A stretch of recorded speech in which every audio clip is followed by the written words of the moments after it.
in Camden, 55 in Ozark. This is actually about where we should be this time of year for a morning temperature. So this isn't bad, but it is turning colder, and this is going to feel like summer compared to the next couple of nights. We've got 30s on the way. No 30s today for Halloween, though. We'll have the passing showers this morning, and then after lunchtime, rain chances pretty much go down to zero, and it will be a cool day. Upper 50s and low 60s. Clouds hang tough.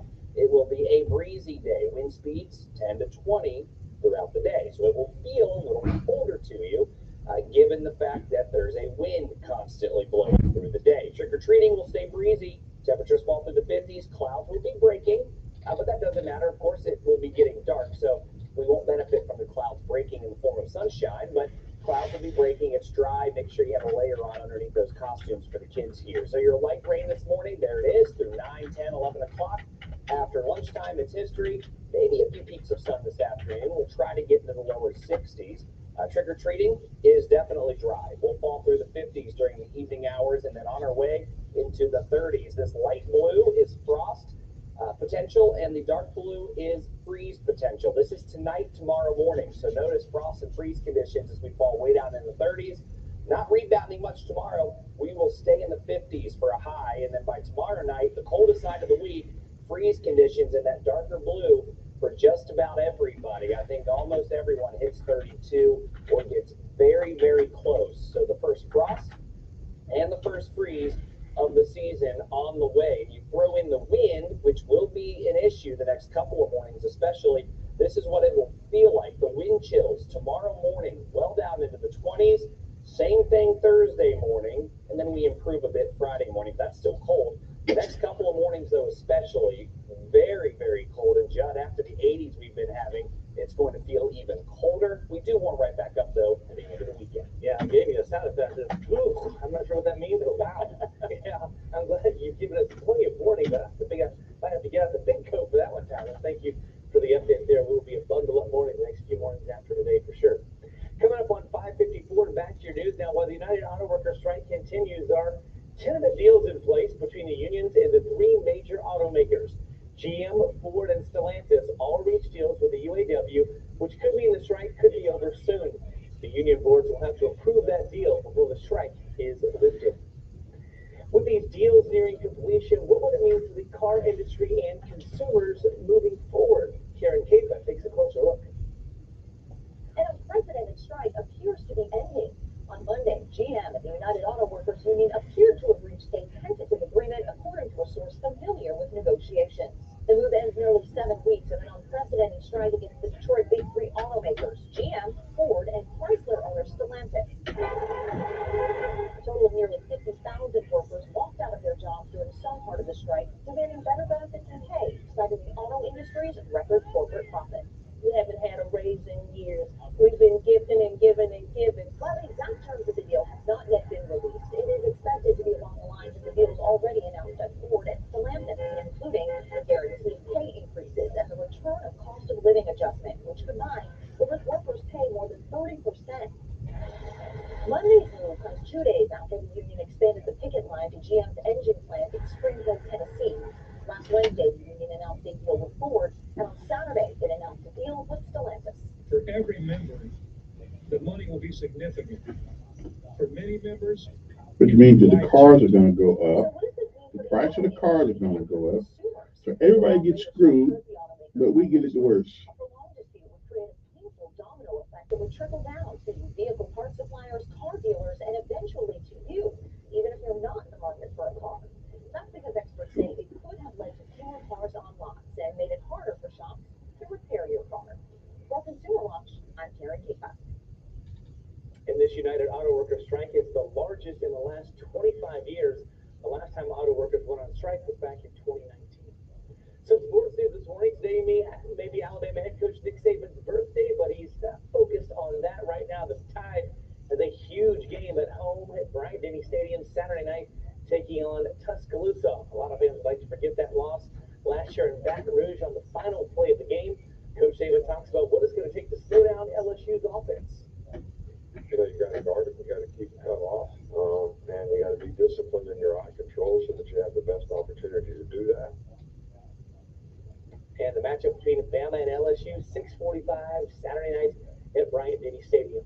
The Auburn Tigers fun little road trip headed to Nashville to take on Vanderbilt this weekend. They're hoping for their second SEC win after beating Mississippi State last Saturday. Head coach Hugh Freeze says he was pleased with quarterback Peyton Thorne's performance Saturday and wants to see more of that this weekend. He probably left two throws out there that he should have thrown, in my opinion, and he'll agree when he sees the film. He had two other RPOs that probably should have been thrown. I thought he left the pocket a little early a couple times, but he did good things with it. The Tigers and Commodores kick off at 3 o'clock Saturday afternoon in Nashville. Still ahead this morning, Halloween is officially here, and some houses are going all out this year to celebrate. Coming up on a live report, we will check in with our Bethany Davis, and she's already updated us. There's some folks in costumes this morning, and you can feel too good about it. We'll check back in with her coming in just a few minutes. We're coming up on 5:58 right now, and you're watching Today in Alabama. I'll be up my intro.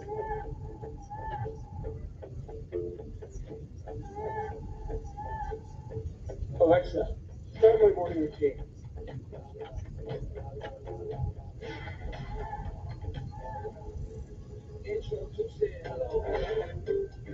That's just too much Alexa. Too much Alexa. Alexa, cook me breakfast. Alexa, go to work for me. Alexa. One of these days, Alexa gonna say, get your own. Yeah, that's what I'm talking about.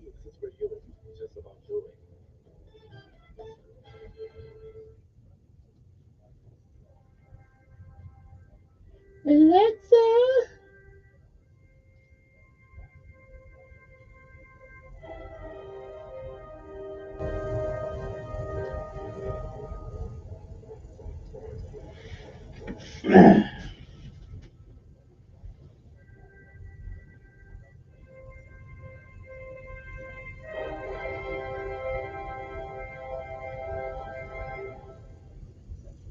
This is Amazon Pharmacy, where you know what you pay before you pay.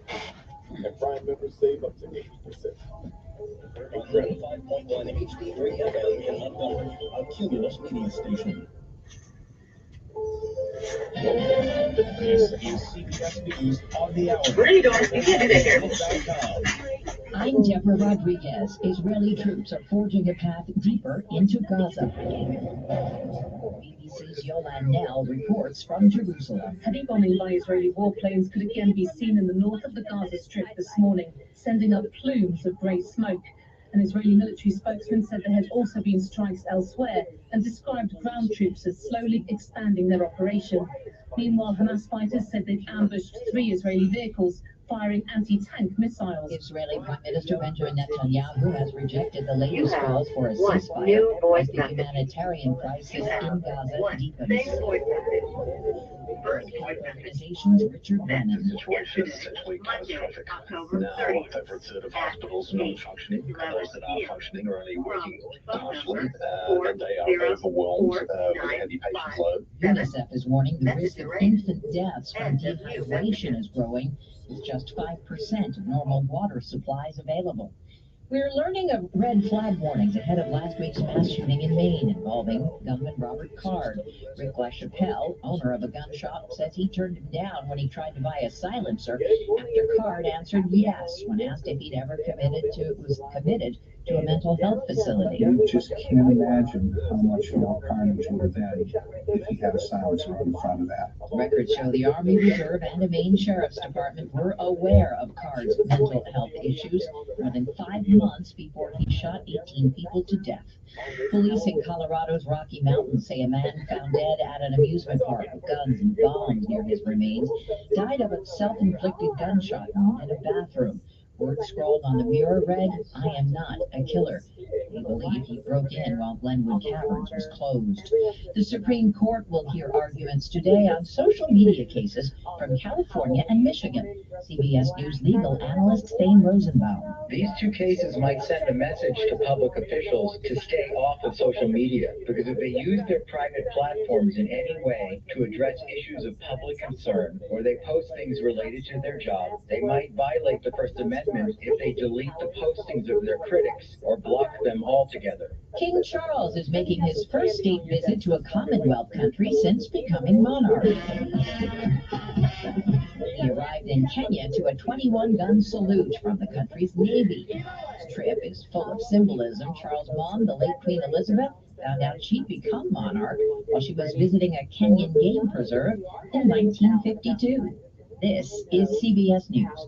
Make the hiring process work for you. With Indeed's end-to-end hiring solution, you can attract, interview, and hire candidates all from one place. Start at Indeed.com/credits. What do you mean it's not coming in? This is our busiest time. The mixologist at Claude's Bar is moving to Manhattan. I'm already down 2 bar backs. No one's manning for the Now he needs an equally cosmopolitan replacement. How am I going to find a new bartender for New Year's Eve? Indeed can help him hire great people fast. Indeed you do. InstaVet instantly connects you with quality candidates whose resumes on Indeed match your sponsored job description. Visit Indeed.com/credit and get $75 towards your first sponsored job. Terms and conditions apply. As a roofer, I've got a million things to do, and that's a million things that need to be done right. That's why I partner with Beacon. The team at Beacon makes sure my materials are delivered accurately and on time. And the Beacon Pro Plus app makes ordering the brands I depend on, like Certainty Landmark Pro, easier than ever. I rely on Beacon because I never stop building, and neither do they. Now through November, purchase Certainty through Beacon Pro Plus and earn up to $750. Beacon, always building.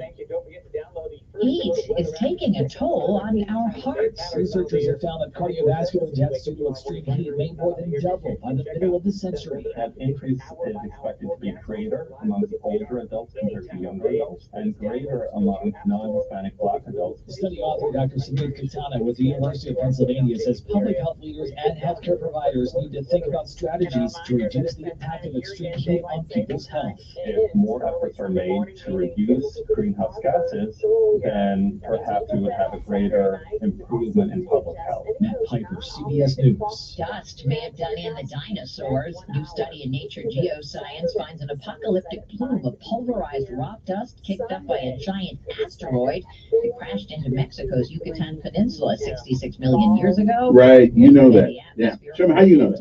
66 million years ago. How do you know that? Jump science. 66 million years ago. I hear you. Show me the video. Show me the video. That's all I ask. Now, this is not a property tax increase. It's an effort to maintain funding that they already write off. The superintendent says NPS would lose roughly $10.5 billion if voters let the current tax expire. The school officials say they need that money. Around the back of the nose, and you do have things that to help suck out allergens. And as you know, you do have stuff that you should be doing.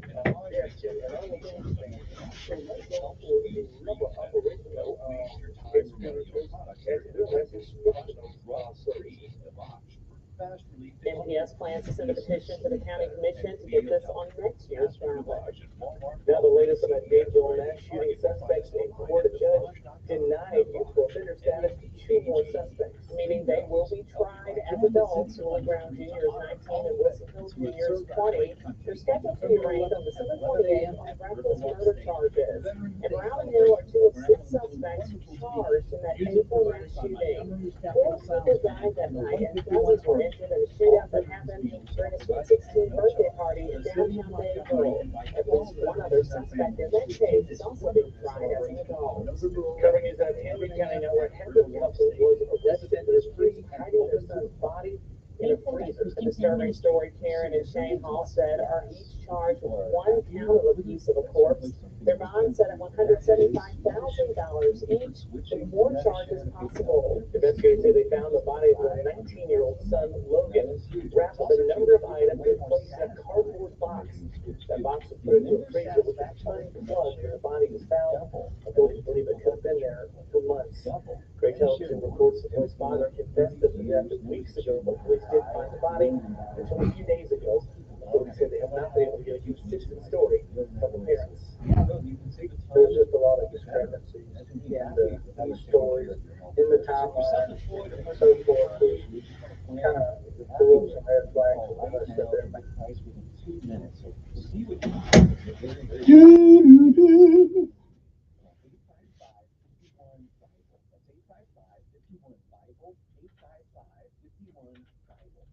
could be information to change your life forever.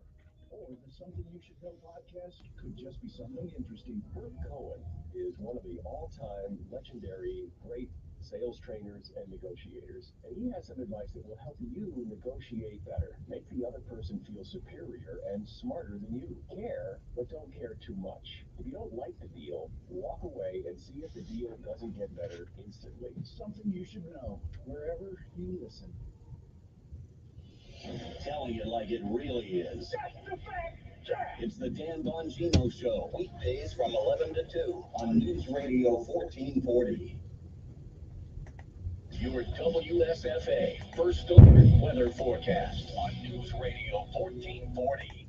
Sponsored by Staples Stores. Staples holiday deals mean amazing savings for the holiday season. Right now, save 50% on custom holiday cards and invitations, as well as custom photo gifts like mugs and calendars. Offer ends 12/16. Visit staples.com/print for more details. Have yourself a very little holiday deal at Staples. Temperatures today barely getting to 60. It will be breezy with the wind out of the west and showers this morning. But by later this afternoon and for trick-or-treating, it should be dry. Just make sure the kids are dressed warmly. Tonight, down into the low to mid-30s. It stays breezy. Rain tomorrow morning and we'll be in the upper 50s. Despite plenty of sun tomorrow afternoon. That's your first alert forecast. I'm meteorologist Tyler Seagree for News Radio 1440. Montgomery Skywatch traffic brought to you by Sons Automotive. Family owned, family driven on News Radio 1440. Good morning, Montgomery. Right now we're looking good. Your Tuesday, Halloween, kicks off with no major problems, nothing scary. Interstate systems moving smoothly into the Tri-County area from Plant, Albany, Greenville. 231 south out of Tunka, north out of Troy, still carrying light traffic. Keep listening, we'll keep you posted. Fall is here. Festival Plaza has it all. Shop Plato's Closet, ABC Beverage, and more. Festival Plaza, Taylor at Farm. On Collier's Managed Development. Buckle up, it's the law for Montgomery Skywatch traffic. This is major delay. Good morning, I'm Judd Davis. Here's what's happening in the news on this Tuesday. New information on a mass shooting in Louisville back in April. The judge denied youthful offender status to two more suspects. That means 19-year-old Willie Brown and 20-year-old Wilson Hill will be tried as adults. They are two of six suspects charged in a mass shooting at a 16th birthday party in Dadeville that left 4 dead and 30 injured. There's a new tool to get more Alabamians back to work called the Alabama Talent Triad. It's a free job website similar to LinkedIn. Users will be matched with employers based on your description of skills. For more information, go to talenttriad.com. Some new information on Denver actor Matthew Perry this morning. Autopsy on his body is done, but it's... I felt guilty and I had to leave the door open for you, but hey. You haven't what? I felt guilty right now leaving the door open for you. Oh, don't worry. I mean, no, don't worry about it. I don't want anybody getting in trouble. There's some buttholes in the world. There's some buttholes in the world. There are some buttholes in the world. Are you talking about the people on the street right here? Maybe a little bit of both. A little bit of both. No. Well, thank you for doing it as long as you did. Well, I'm parking right in that bank spot until they tell me otherwise. So. All right. And if they do, I'll wear my new ass on the radio. Okay. See, your station can't do that. Do what? Your station can't do that. Right. But I can do it. Okay. Yeah. I I will retaliate for you. Oh, well, thank you. Yes, Thank yes. You.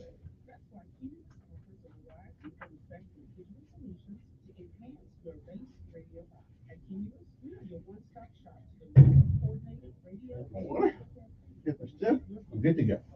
I'm good to go, said yo.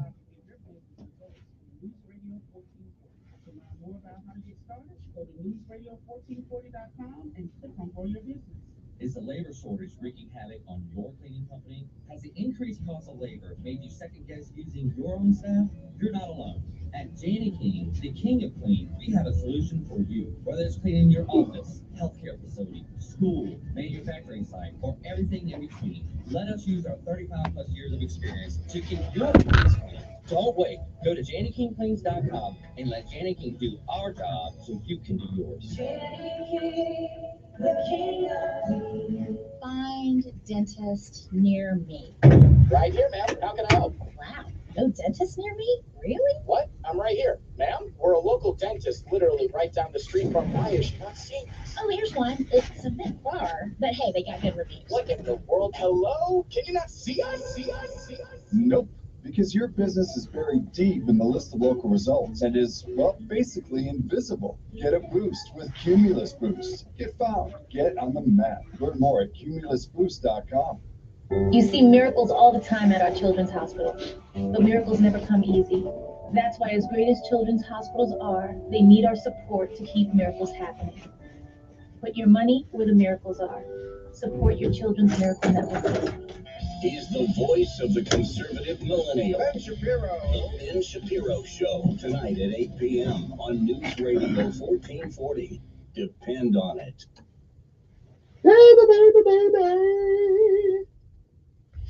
Sometimes you need to reset, refocus on your day. The moment where you take a deep breath and change the focus from the problem to the problem solver. This is Decisions with Kevin Elkins. Oh, it's time to go to work. Whew.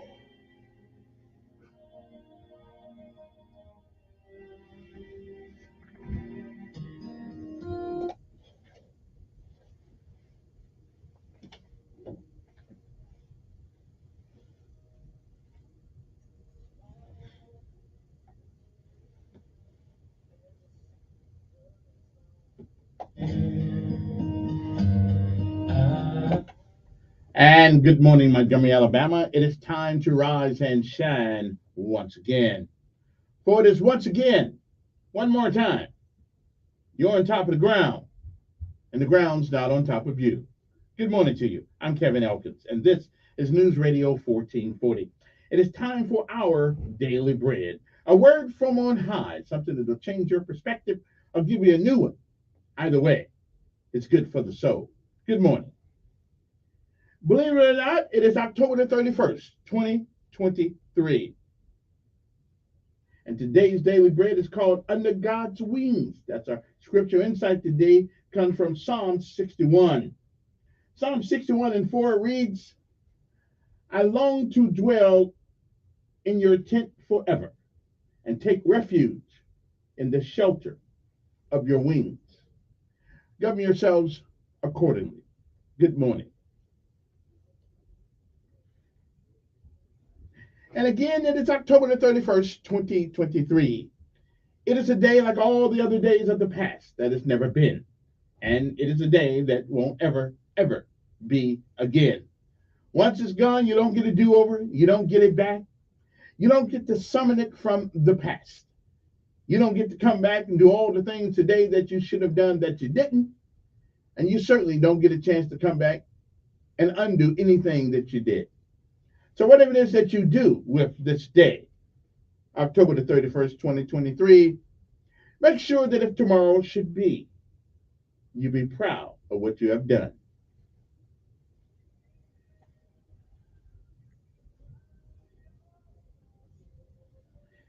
If you have lived a while, you no doubt have seen, you've heard many, many yesterdays.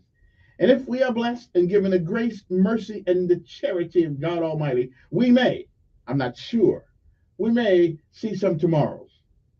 But if tomorrow should never be, then it is this day. That is the first day of the rest of our lives. What do we do with them? We'll do what we can, while we can, for as long as we can, and help somebody else along the way.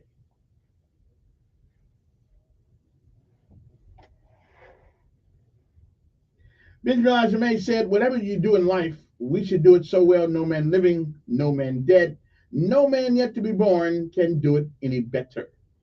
And I say if that is the standard by which you live your life, you'll always be successful. Oh, you'll fail at things, we all do, but you'll never be a failure until you quit. We say give out if you must, rest if you can, but you never give up. You never quit, because quitters never win.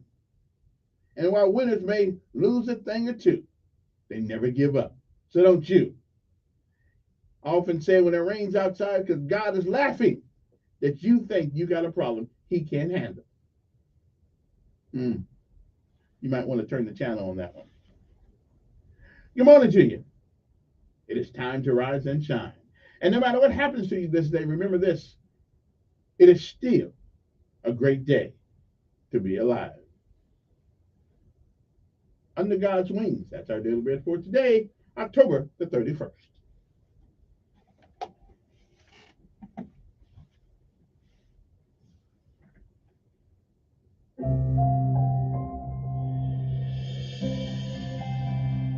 Welcome to today's encouragement from Our Daily Bread.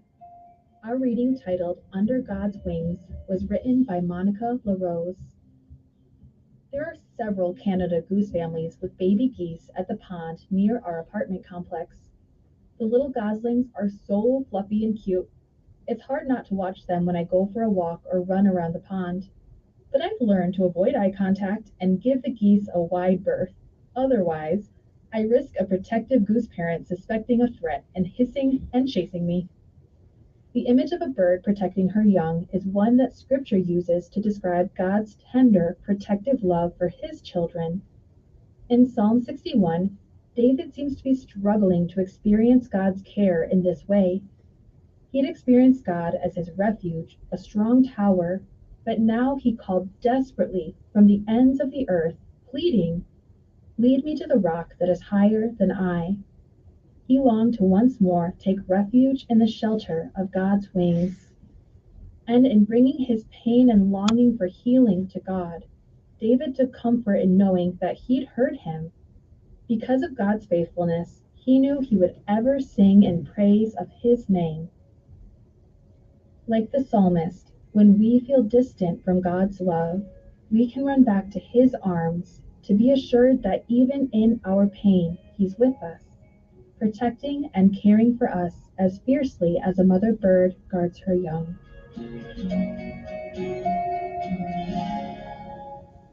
Today's Our Daily Bread devotional scripture reading is from Psalm 61. Hear my cry, O God. Listen to my prayer. From the ends of the earth, I call to you. I call as my heart grows faint. Lead me to the rock that is higher than I, for you have been my refuge, a strong tower against the foe. I long to dwell in your tent forever and take refuge in the shelter of your wings.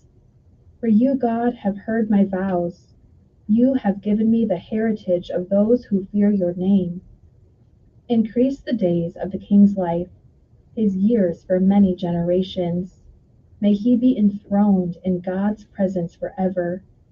Appoint your love and faithfulness to protect him. Then I will ever sing in praise of your name and fulfill my vows day after day.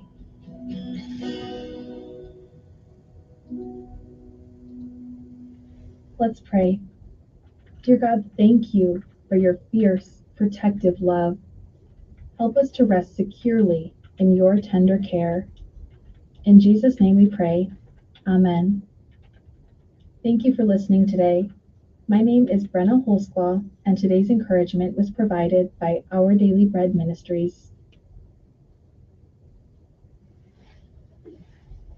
Chorus! Oh, teach! Who? Airborne! Here we go, all the way, gotta be, rough and tough, airborne, every day, we run to the sun, no sweat, not yet, down in the mess hall on my knees, we got nothing to eat but a can of beans. Well, it's time to rise and shine. Let's get it. Don't be cold in that. That's okay. I like cold weather, as long as I got a place to stay.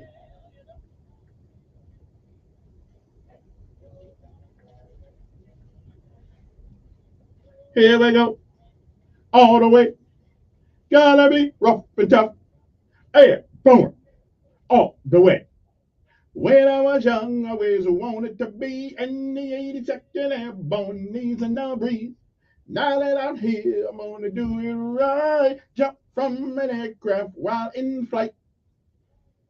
Time to rise and shine, Montgomery. Time to get up, get up, get up, get up. Let's get moving. You're wasting daylight. Okay, so the daylight's not here yet, but it's supposed to be coming.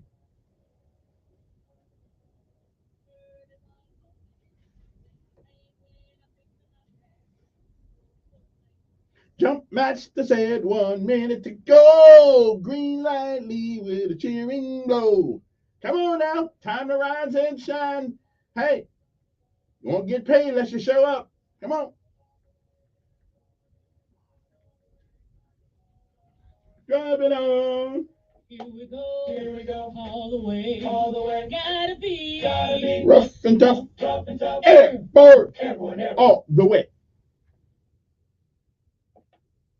Is it PT today? No. Somebody tell Sergeant Smith there's no, hey, no PT today. Today is Tuesday. We don't do PTs on Tuesday. Now, but we do, however, pay homage to all of our armed forces of these United States of America. Army, Navy, Air Force, Marines, Coast Guard, and that other unit called Space Force. Don't exactly know what they do, but we just got to hang loose and watch them work, or not.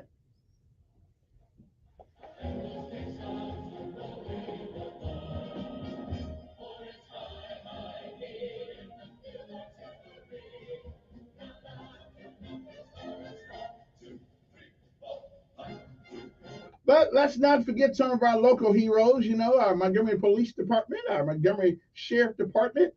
Let me see who else we got. We got the Alabama National Guard, of course, Alabama Air National Guard, and of course, all the folks that go in when everybody else is running out. We salute you.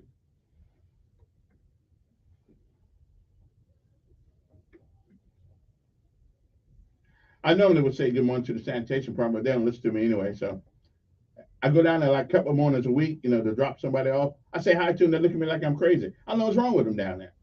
I said, how y'all doing? They just look at me like I'm crazy. So they don't get no more hellos in the morning on the radio till they speak to a brother. I'm just saying.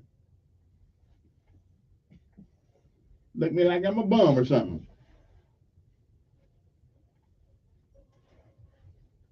Although I do see MPD all the time, whether I want to see them or not. Sometimes they're behind me. What's up with that?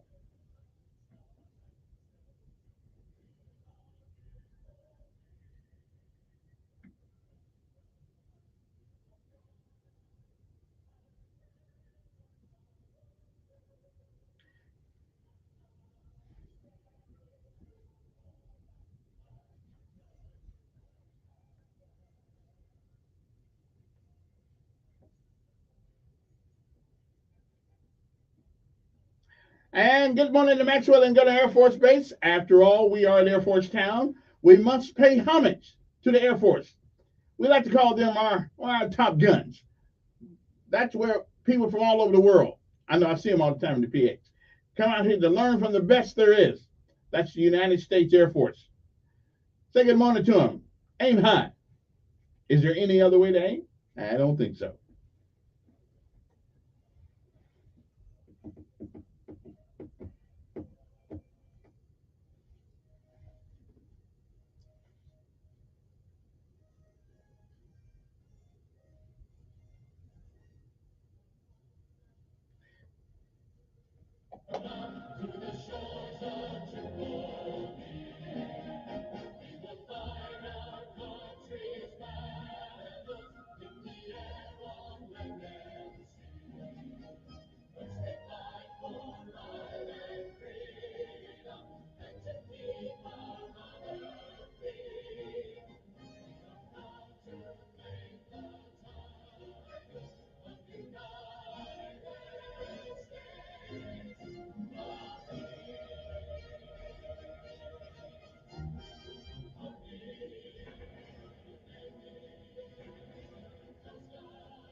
Well. How's everybody doing this morning? It's supposed to get a little chilly tonight. I guess that's I like chilly. Chilly's good. Turn off all the heat in the house. Just get under the covers. Even if you got to go to the bathroom, you get up real quick. Whip it up and whip back under the cover, and life is good. Good. Now this is the time of the year you need to have one of them automatic starters on your car, so that way you don't have to go out there to warm the car up. The car is warming itself up. Now make sure you have some gas in the car, because if you don't have gas, and that's another thing too. When it gets cold outside, you might want to make sure you put a little extra. Always in the wintertime, always have at least a half a tank of gas. Okay, always have a half a tank of gas. You never know when the light's gonna go up somewhere and you got to go someplace. You never know.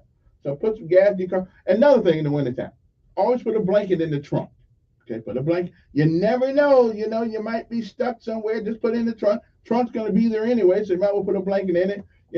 A poncho liner or something. I haven't seen a poncho liner forever. But put something in there. Okay, put your extra coat in there, extra blanket, and all that kind of thing. That way, if something happened to you on the road or the highway, whatever the case may be, we won't hear about you freezing like a popsicle. So get your blanket, put it in there, and always put just some water in there. Put some water in the trunk. Okay, put some water in the trunk. Okay, I ain't talking about a whole case of it. I'm just saying a couple of things of water. Enough to last you 24 hours if you had to hang out. I'm just saying you might want to do that. I'm always thinking like a soldier. You have to prepare yourself for what may happen. May not happen, but I'm just saying, especially when it gets cold or extremely hot. Just need to take care of those things like that. But you certainly need to put a little blanket in your car when it starts to get cold outside, because you never know. Because even if you're on the other side of town, it gets cold out there sometimes. You walk around trying to be cute, no coat on, telling you ain't cold. Okay. Well, if it get cold enough out there, you be cold. Matter of fact, you'll be so cold till we won't know what you look like anymore. I'm just saying, you might want to do that. See, in the wintertime, you got to, that's the advantage of having somebody from Indiana up here. See, okay? Because I know how to deal with the cold. Now, you don't need chains on your cars. You don't need chains because we don't get much snow down here. Okay? We don't get much snow down here, so we don't need chains on the car. However, if you go maybe up to Huntsville, someplace like that, you may get a little snow up there. Or Birmingham, someplace, but they get a little snow up there sometimes. Okay, I'm trying to say let's see. Keep water in the car, keep a blanket in the car, just in case, and make sure your kids got a coat or something, a jacket or something, Oh, one more thing too. Does anybody know, do the kids get to use lockers in public school anymore? Do everybody have their own little space where they can put their own stuff? I mean, I see Watts on TV today whining about getting more money for that. They said, well, it's the money we've already been getting. Yeah, but we gave you guys $16 million worth of taxes on our house, and everybody right now is paying more in taxes on their house right now. Forget y'all. Y'all get enough money. All right, y'all get enough. I'm trying. Every time I turn around, they need money. They got 16 million, or was it 30 million? Anyway, it's a whole lot more money than they was getting, and we all paying for it. So give us some money back. That's what I'm talking about. Woo!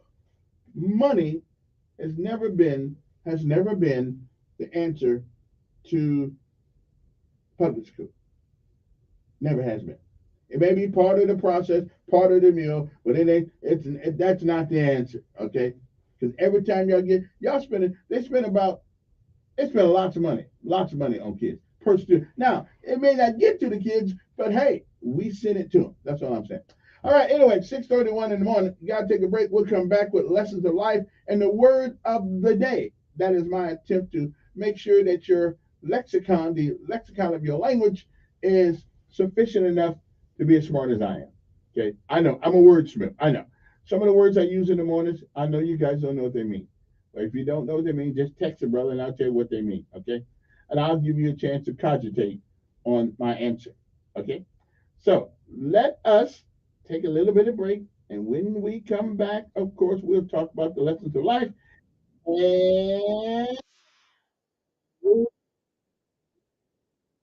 And the word of the day, some people actually, when I'm in the street sometimes actually tell me what the word of the day was. I said, right on. Somebody listen. Hey, if I can change the vocabulary of one person learns how to speak more distinctly, more clearly, and more intelligently than to get that job, it's all been worth it. Okay? Now I'm gonna go to the ghetto dictionary one of these days because we need to learn. See, that's gonna be my attempt to let you know what we be saying. Okay, we change. You know, we took one word that start with SH and we changed it to something else. I can't say it on the radio. We be changing words in the English language. I kind of like this word. It kind of rolls off your tongue. You know what I'm saying? We do that after this. You know.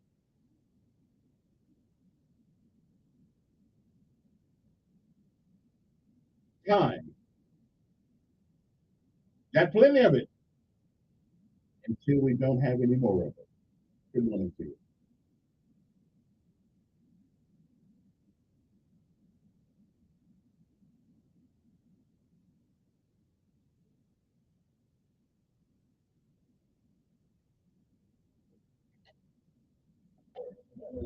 Time. Got plenty of it.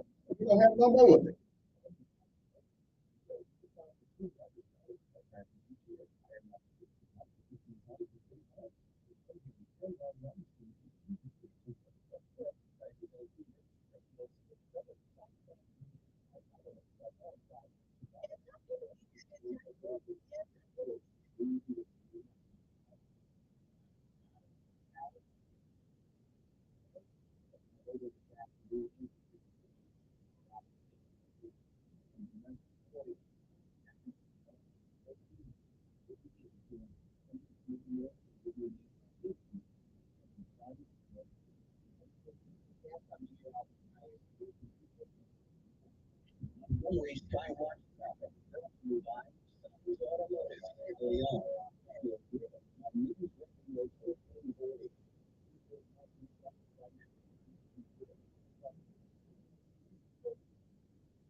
Good morning. Everybody looking at me. How many? Takes the time to listen, understand, and tailor financial solutions that fit your unique needs. From buying a car to saving for college and even starting a small business, we've got you covered.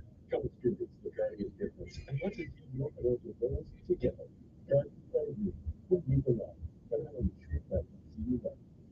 waited long enough.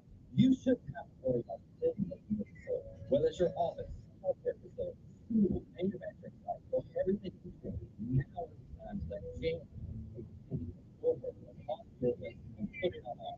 You've got enough to worry about. What a 35 experience to consistently provide you with the so you can focus on your customers and people.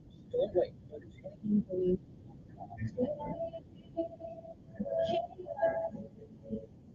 You see miracles all the time at our children's hospitals, but miracles never come from you.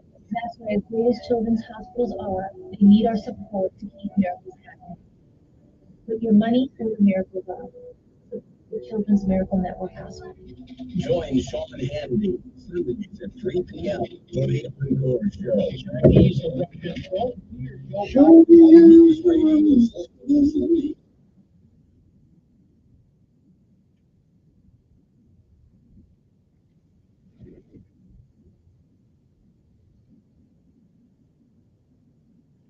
Okay, before we get back to our other festivities of this morning, let's have a serious talk.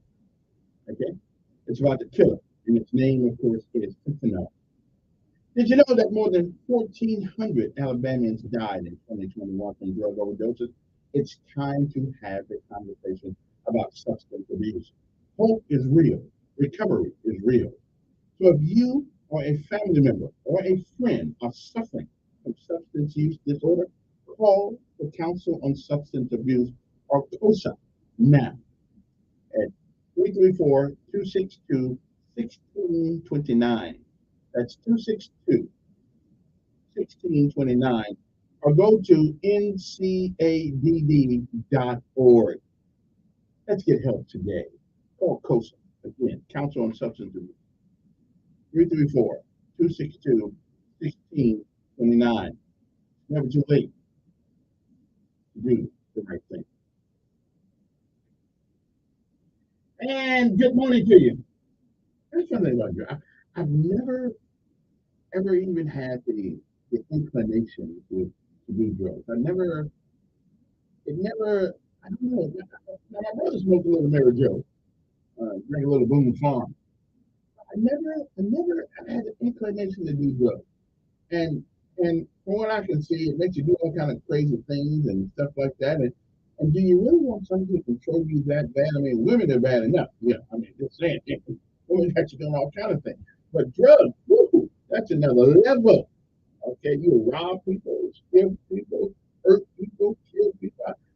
I don't get it. I don't get it. Now, I don't really blame the folks in Mexico or wherever they come from and sell drugs to Americans.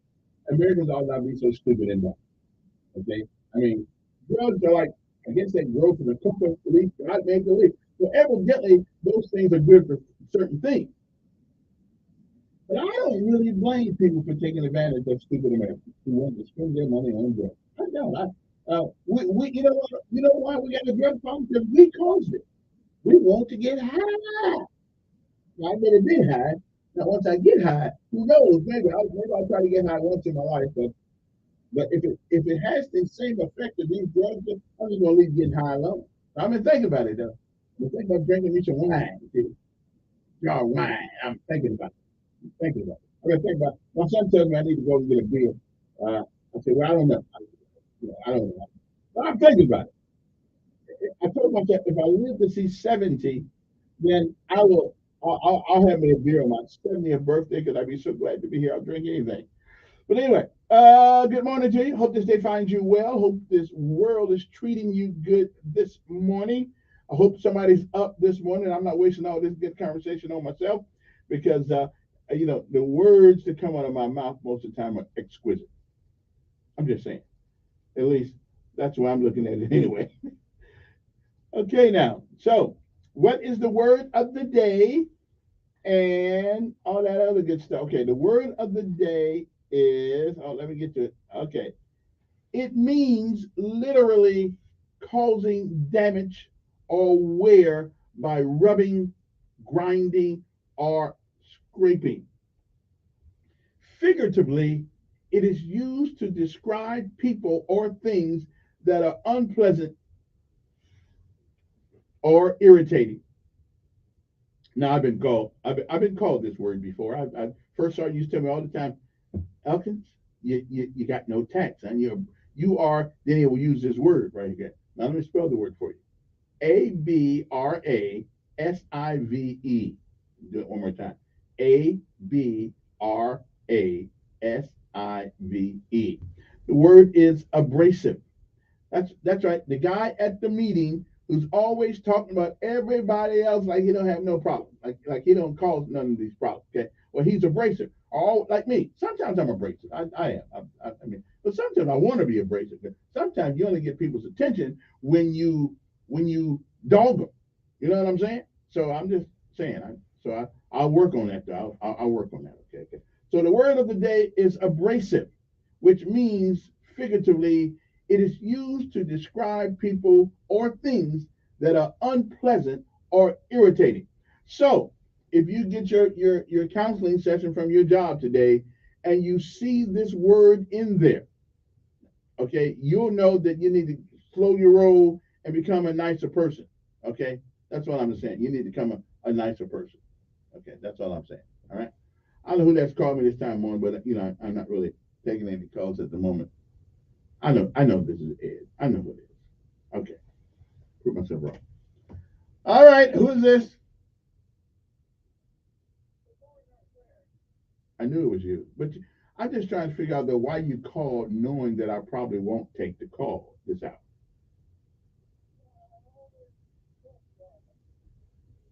Okay. Okay. Okay, quick, you got about a minute. What's on your mind?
All right there, Mr. Ed. Let me see now. Moving right along to some other things.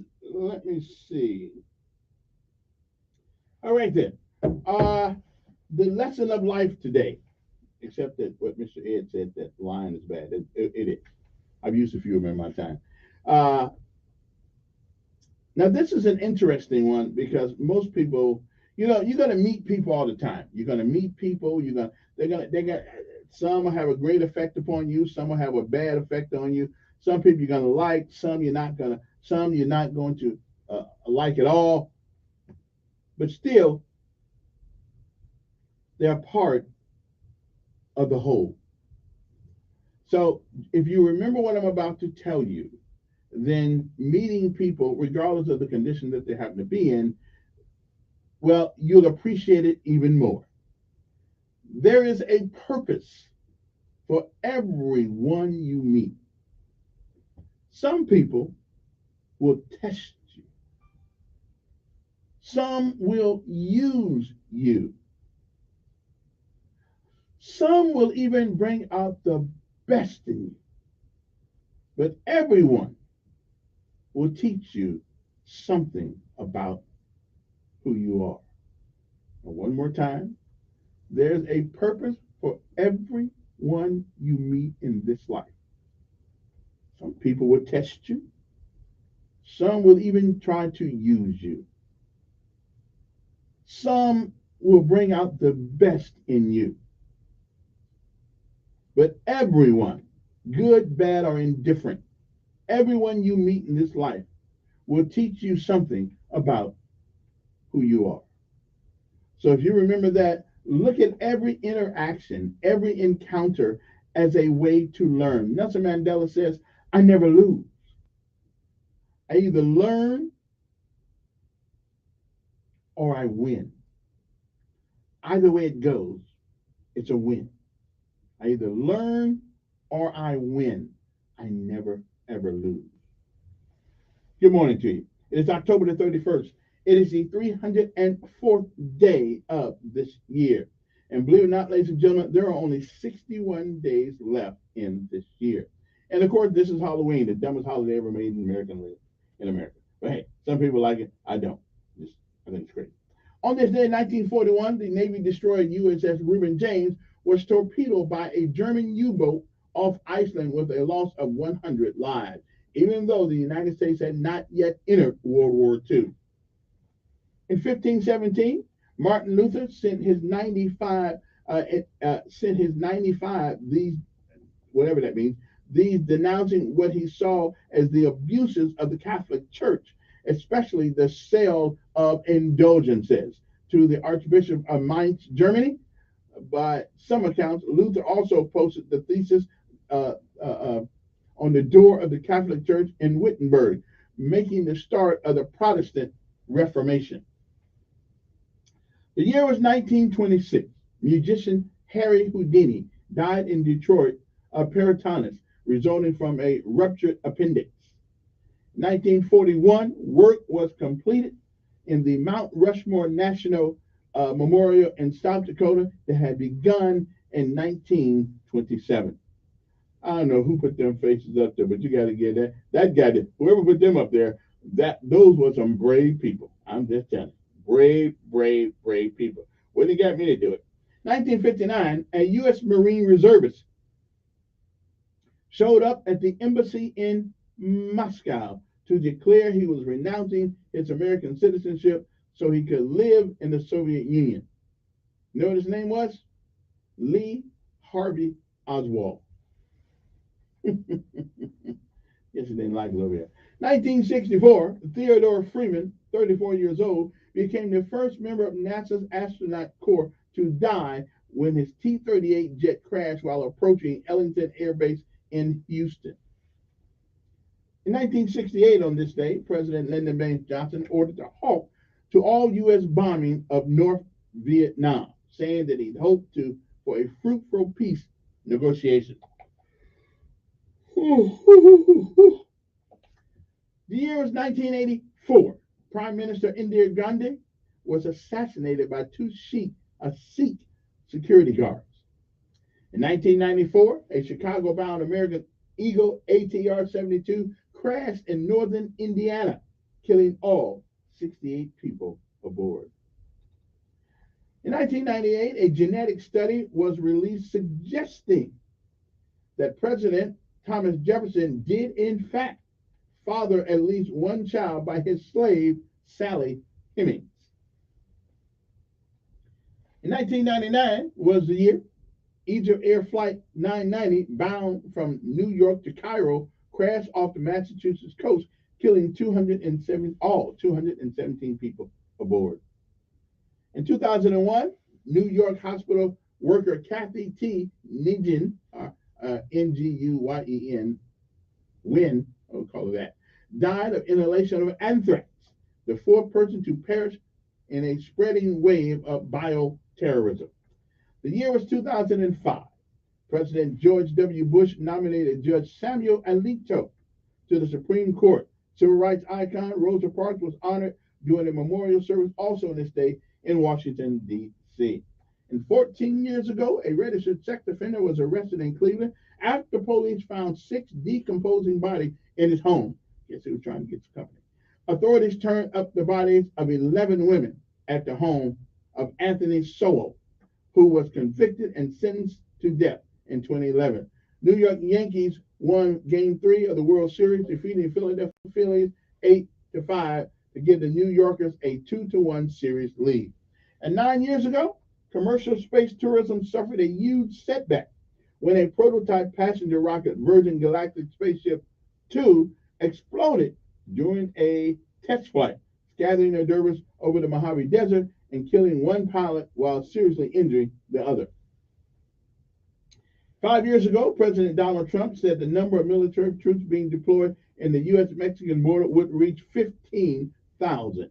Huge crowds of fans cheered as the Red Sox rumbled through downtown Boston aboard duck boats to mark the team's fourth World Series championship in 15 years. Baseball Hall of Famer Willie McCovey, a star baseman and an outfielder who played for the San Francisco Giants 19 of his 22 years Major League season, died at the age of 80. And those are some of the things that happen in the world of the United States on this day. Now, what are we celebrating today? Well, good stuff. We celebrate today. It is National Caramel Apple Day. If you like those things, today's your day. National Books for Treats Day, which means that on Halloween there's candy for the mind. It's called books. There's still something to read in the book. Girl Scout Founders Day. So if you founded the Girl Scouts, congratulations to you. Okay. Magic Day. Move over Halloween. Magic Day takes the spotlight on this October 31st. Well, Halloween and magic, they kind of go together, okay. National Doorbell Day. That's right. Because everybody who's going to come to your door today is probably going to ring the doorbell and try to get some candy. So it is going to be National Doorbell Day. I think I'll buy some candy. I normally don't give the kids no candy. But then I got to thinking. I went to a lot of houses when I was little trying to get some candy. I don't know what to give, though. One thing I can't stand is the hard rock candy. No. Give me something that I want to eat, like a Three Musketeers, a Snickers bar, or something that tastes good. I don't want the hard rock candy. That's for people who really don't want to give you anything, but do it just to be kind. Okay, give me some candy, or some. How about some of that candy corn? The little yellow and orange or whatever it is. How about give me some of those? Give me a break. Don't give me no ugly rock hard candy. Okay. National Knock Knock Joke Day. So today, if you got a knock knock joke, please call and give it to me. If you make me laugh, I'll say you're funny. Okay, knock knock joke. Knock knock, who's there? Joe. Joe who? Okay, right, something like that. Yeah. So if you got a good one today, I'd like to hear because it is Knock Knock Joke Day. Okay. So National Prince Day. We don't have that in America, so we're not going to worry about that. Reformation Day. Okay, celebrating the Reformation provided by Martin Luther has an immense and lasting influence worth celebrating. So some say. The Catholics probably won't say that, but that's okay. Okay. And anything else? Oh, World Cities Day. Now, what that means, I don't really know what that means, but it is their day. World Savings Day. So today, hey, listen, put some money in the bank. I know you may be strapped for cash, but put at least, put a couple of dollars in your bank account today. Okay, it'll make you feel better. Now you can go take it out tomorrow, but at least you put it in there today. Okay, I'm just saying. So remember, rather save today than spend all your money and be strapped for cash tomorrow. I'm just saying you might want to save a couple of dollars up today just to help you get over the hump. Although it is, I hate weekends this long when the first is tomorrow. And now this is what I tell people. It doesn't make it's bad to get paid early. Why is that? Because that means you're broke earlier. There's nothing great about getting paid earlier. Now, guess what? Everybody got paid last week on Friday. Now they're almost broke. And the first is not even till tomorrow. So be like me. Wait till your regular payday and cash your check. Okay? Just don't be cashing the check early. All that means that you're just going to be broke sooner. And now it's going to be a longer time till you get to your next payday. So don't fall for the stuff. Okay? Like this commercial on TV. Well, get your money 2 days early, which means that you're going to be broke 2 days earlier. I'm just saying, you might want to think about getting this. Early pay is not good. Okay? It's like good credit. Good credit, all it does is make you get into more debt. So I'm doing the best I can to mess my credit up now. I don't want to buy nothing else on credit. I don't. So I think I'll be coming to a business near you. I'll be coming here. No credit. any intention on paying for it. Okay, because I want to mess my credit up. So the next time I go into a store and I put in for credit, they'll say, Mr. Elkins, I'm sorry, we can't help you. And then I'll leave the store, I will feel so better. Because that means I did not get myself in any more debt. So I'll be coming to a store near you, putting in that application for credit, and hopefully you give it to me. I don't have to pay you. Okay? I just you might want to think about it. So if you hear me, if you see me coming to put in, application for credit, don't give it to me. Okay? So just let's start this off right. My relationship with credit, I don't like it anymore. It lets me get too many things. I'm just saying I don't like it. No. I even went on base last week and used credit to get something. Woo! Okay, that was for my son's birthday. I needed that because I needed it. He wanted an expensive iPad, so I had to go out there and get it. I'm just saying, but no more. Yep. Me and credit, I and credit, we're done. Okay, I'm done with it. No more credit. From now on, bad credit is good credit for me. We'll be back. Uno momento. Or uno, dos, tres, cuatro, cinco momento.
I'm Deborah Rodriguez. Israel says it's making progress against Hamas.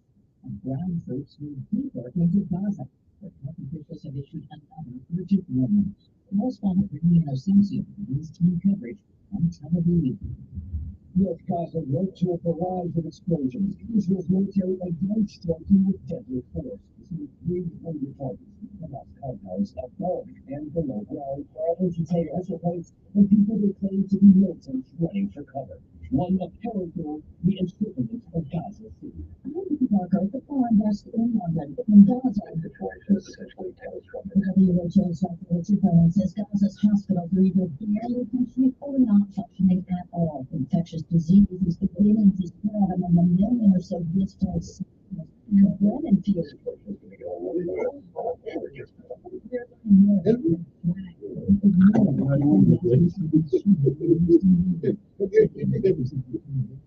Although he is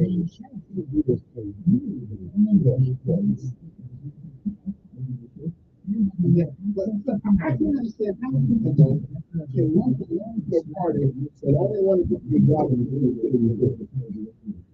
not the people. The apparatus of that party wants you to be close, they want you to be close, they want you to be close, which you can do it. They want to help understand. This is your help. They want to help. I don't get that. Come on, you might be helping to do job. You don't want to do it. And I want to do it. So you go and you get pregnant. You do it here. Yeah. And I do believe that's the only step in the life of a mother. That's the only step. So my brother, look at my daughter. Shoot your head. That's up to the woman. So we got another one. That's it. And those are still not good exceptions. If I run down the street, slap her on the side of the head, and take her sex, and take sex from her, she gets pregnant. You know, that's a tough one because I think you leave that up to the woman. Because the child should be up to the woman. No, but the child is really thinking that the woman is not responsible. If you just going out on Saturday night and doing bump, that's your the child shouldn't pay for that. But if a woman gets raped by somebody, she says, yeah, I want to have the child because it is a child, then I think that's yeah, you're right. That's up to her. She wants to have the child. That's up to her. But the government, you should be able to live. The government should be able to tell you what to do. You should take those things up. Why does the government tell a prosecution to put in jail the prosecutor? You know, with that, I will agree. Because women should have the right to do whatever they want to do with their body. But they can't. But when it comes to killing the child, everybody wants to get it right. But when you want to sell the stuff, well, you can't do it. Well, I'd rather than sell it, give it away. At least it makes us some money. Nobody can ever call a prosecutor. Some people, they look at it, it's kind of a thing because they look at it like it's a moral thing, like you should be out there for a lot of. The woman has the right to do what she wants with her body. But it's not her body. It's not her body. It's the body within her body. When is it considered actually human? Okay, at conception? What is life? Life is everything that happens to you from conception to death. You cannot have life without conception. So if that life, at the moment of conception, can that life survive on its own? I can't put my baby, when it comes out my womb, I can set him on the screen. He can't survive when they don't leave it. But guess what? He's still a child. Okay. That's right. He can't survive either. He's a child.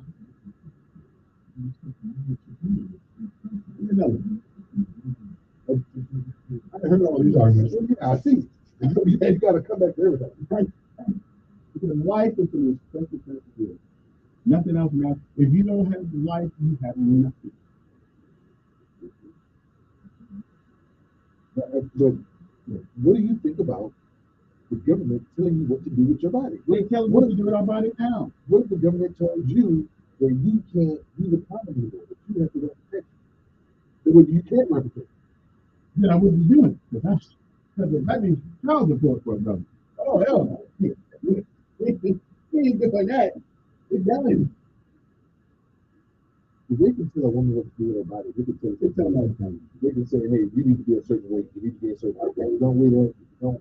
You go to the military? What? You go to the military? Well, that's a certain way. That's not a democracy. That's a dictatorship. That's true. Yeah, I agree.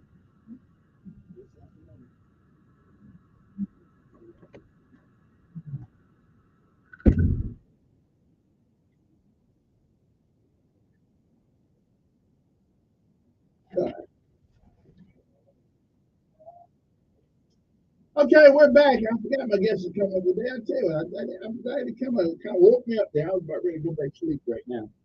Anyway, good morning to you. How's everybody doing? It is 7:06. Coming up at 8 o'clock hour, we have one of our local representatives, Mr. Phil Insler. He's coming in. Just talk to us about Randy and I'm going to let DeMarcus.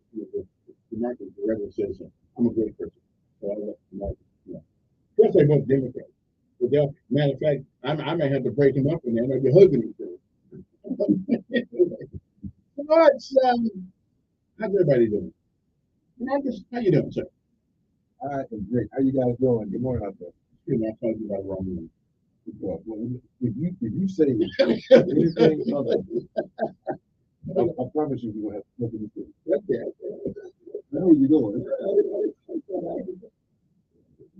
I'll get y'all messed up there. We got your name, boy. Anyway, 860-1414. What's on your mind, man? 860-1414. What's on your mind? Any? Did you see your boy got in federal custody? I'm not making a joke of it because anything can happen to him, but he is one of the reasons why we don't haven't prospered.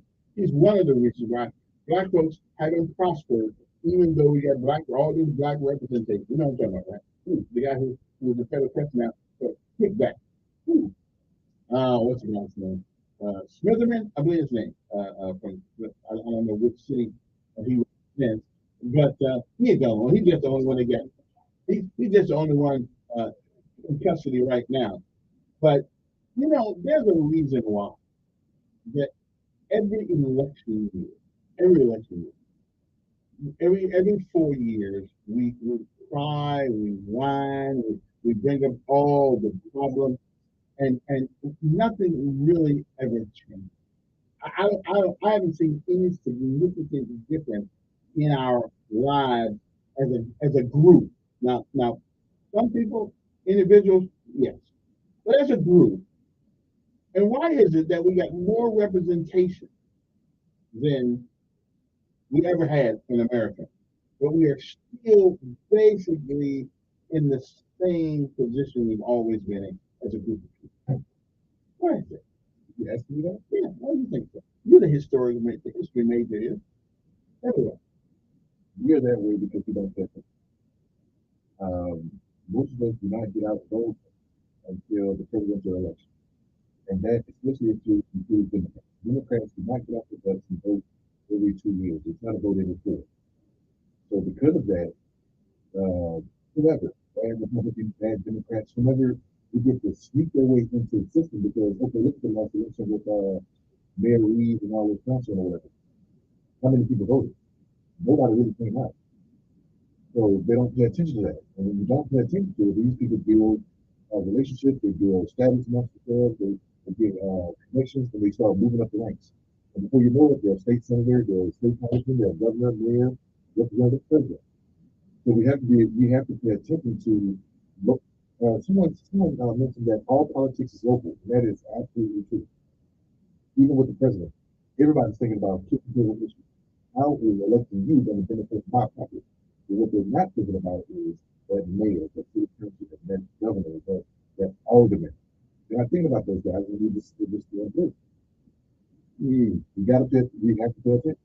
It sucks. It's mundane. They said that's how the process is made because it's not politics, but the system was designed for us to say we don't like it, which is why the U.S. Congress only gets 2 years, which is why the president only gets 4 years.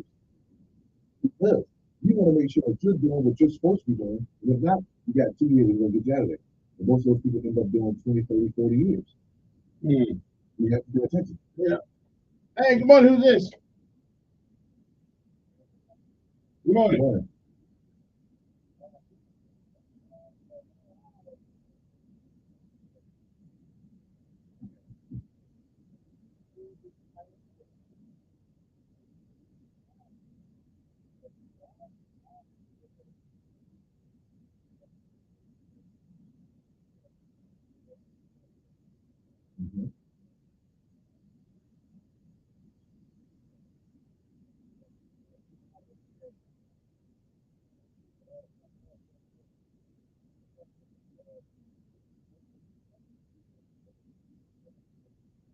Yes.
Mm-hmm.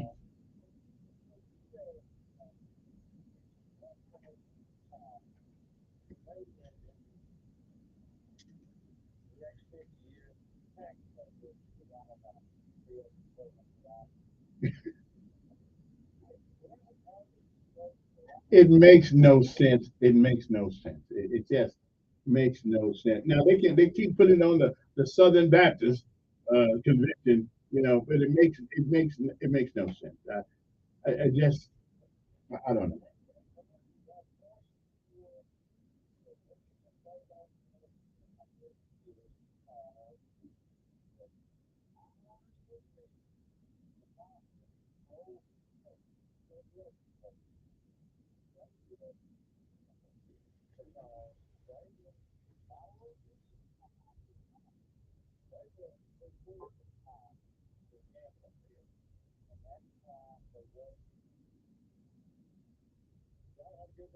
All right, sir. Appreciate it. 860-1440 is the number here. You want to give us a call and talk to us ever on your mind.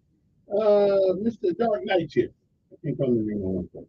So, yeah. I saw a phone booth there with him. Good morning. Who's this? Good morning. Motivator. It sure is, and he is jealous. What's coming up? What's coming up? What's coming up next? What's coming up? Whose birthday coming up? Who's big boy? Big dogs, the devil dogs. Oh, you mean yeah. Don't play, Kevin. Okay. Well, listen. You know the only reason I wasn't a Marine is because y'all cheated me. So I would, yeah, I would have made it. Yeah,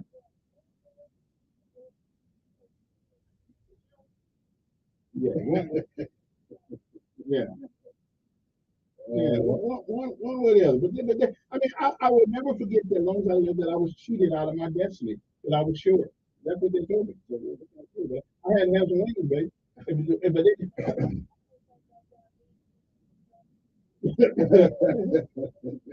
I mean,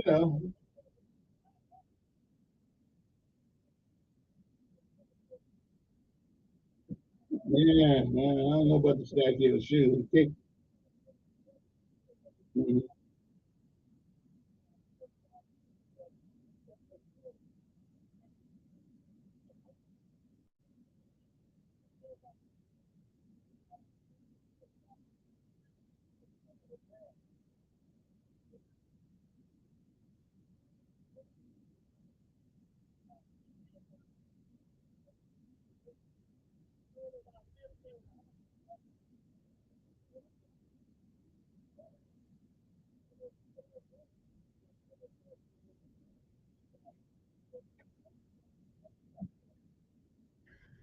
Well,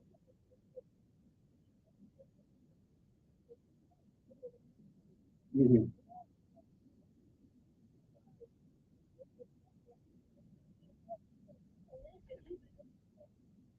Mhm.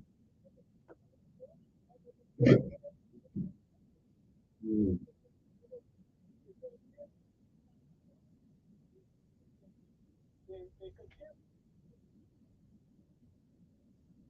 Mhm. Yep. Mhm.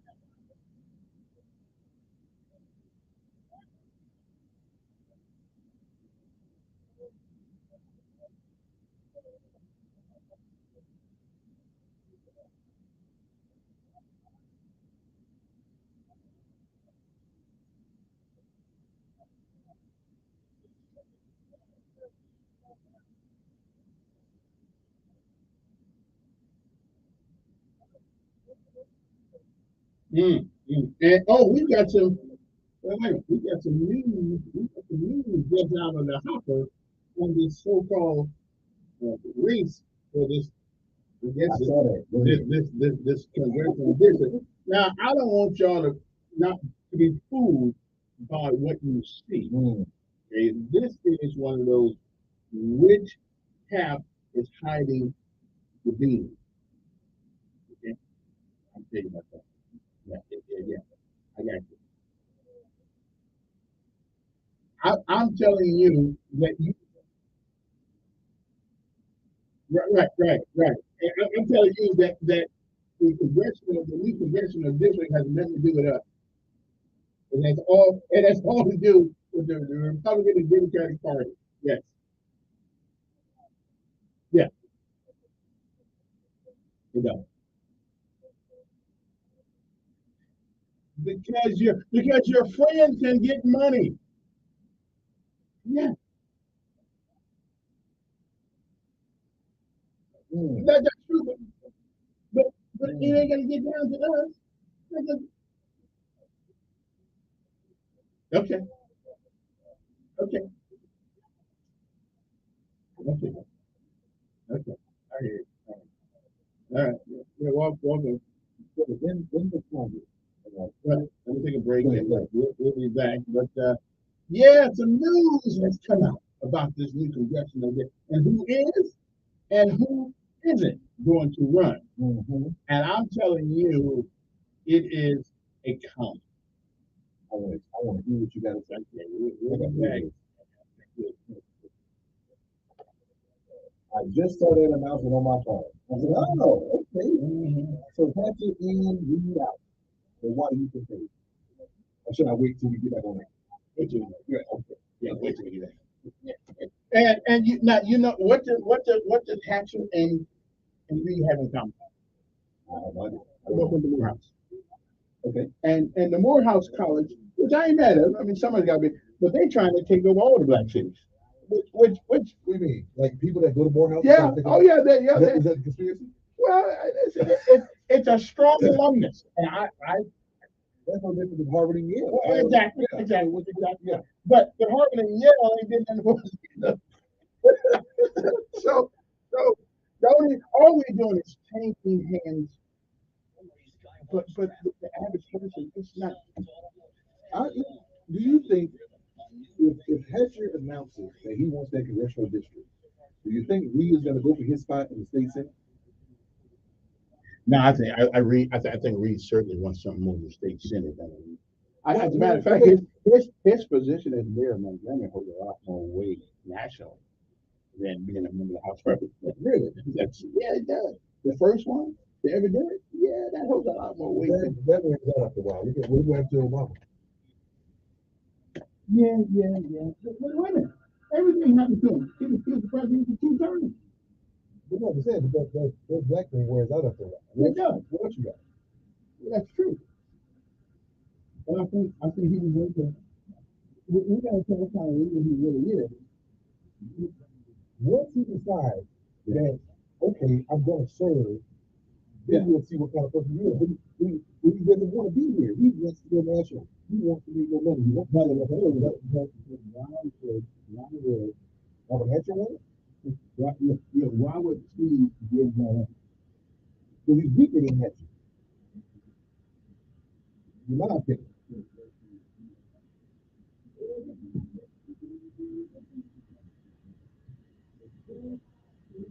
Sit down. That's a good part of that.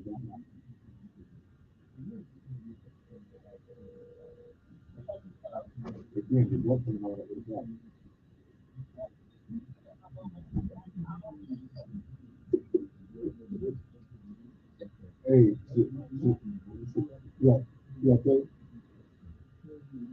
Yeah, so my wife said she loves you. And you've been calling and texting. And you ain't calling and saying something. You got to set that now you're in the phone.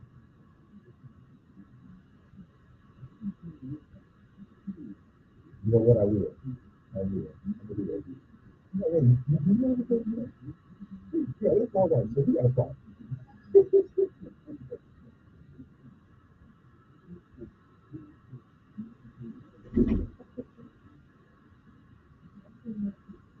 I might break it up to him off the air so that I don't surprise him on air.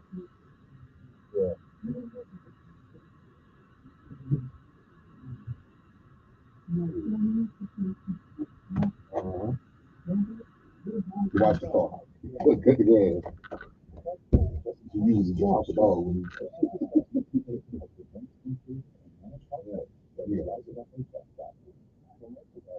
Right.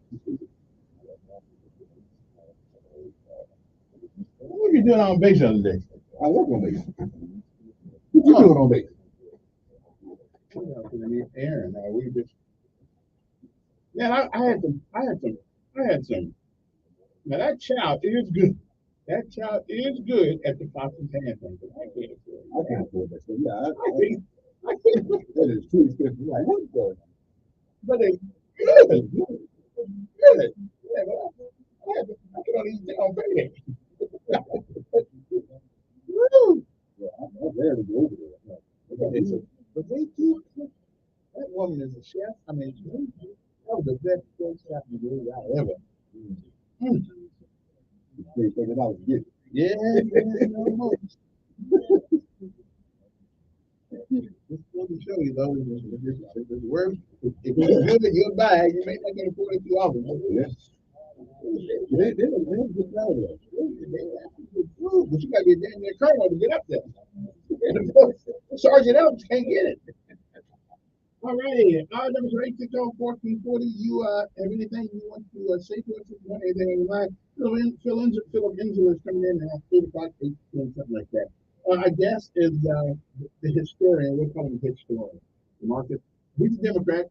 Now he makes a little sense sometimes, but you know, when his friends get up here, they just probably gonna have a love fest. We're gonna thank you. Yeah, that's okay. Anyway, so Hatcher has been designated the new candidate if and when this new visit. I don't know. Have they approved it yet? I don't think so. I mean, if they haven't approved it yet, then I was thinking it would be on this next.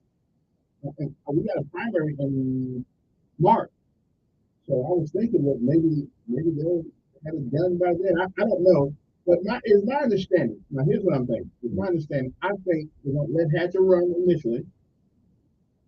They're going to put him out there initially to see the Senate. That's what I'm going to do, to see what the activity is in the community. Well, okay. So what you're saying right now is they put that music out there just to see if we will get more support or Hunter will get more support before they make any official announcement. And I think that's what I'm getting. That's what I'm being told by midnight call. Okay. They call it midnight. Tell me what's really going on. I said, oh. So that's what we're doing. So we're going to throw him out there as a sacrificial person. But that Morehouse thing is tight. Yeah, that Morehouse thing is tight. I mean, I ain't mad at Morehouse because Yale got it, Harvard got it, Princeton got it. You know, so we understand. But unfortunately, the poor folks in their part of town ain't doing no good either. So I don't know. But let's see who this is. Good morning. You're on there.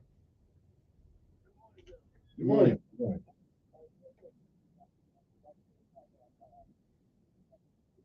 Mm-hmm.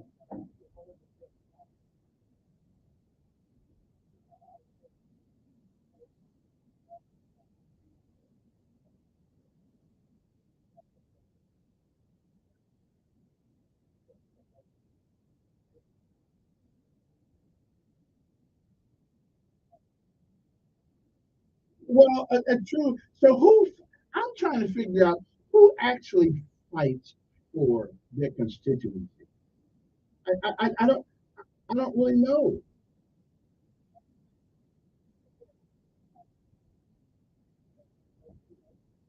Mm-hmm.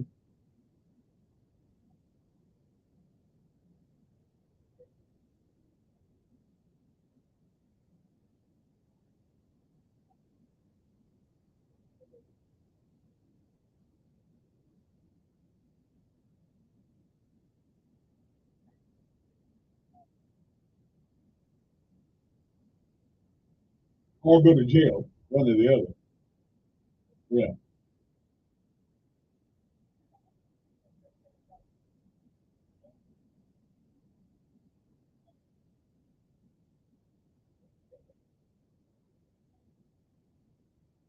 Well, Trump did, right. He didn't come up with a system. He didn't use it because they put it there. Yeah.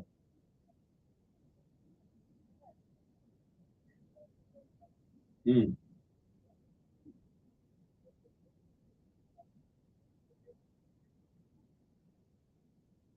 Mm.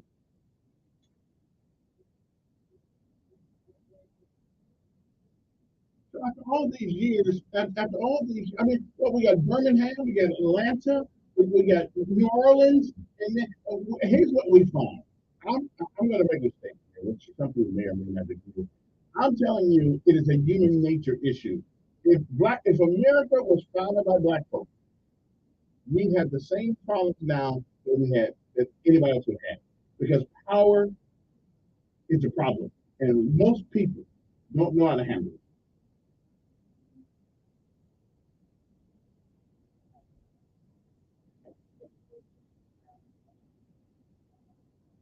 Mhm.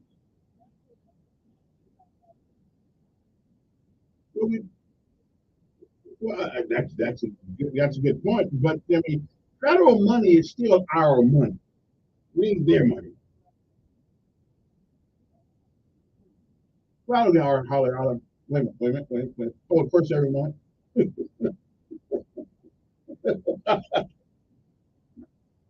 Yeah, that's true. That's true. Yeah, yeah, yeah.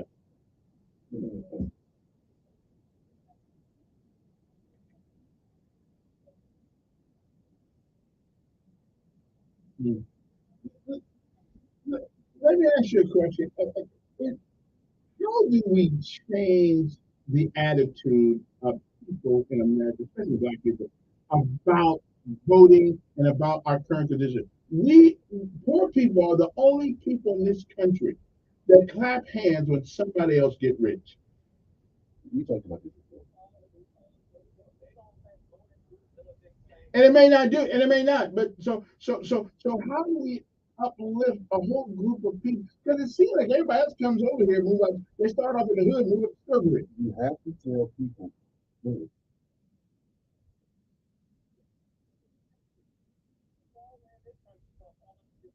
see, I keep hearing that, and I ask them that. They say that's not true. But give me the law, give me the something. Yeah, right. Okay, that was back then though. That's because that was an agreement they made with during World War II.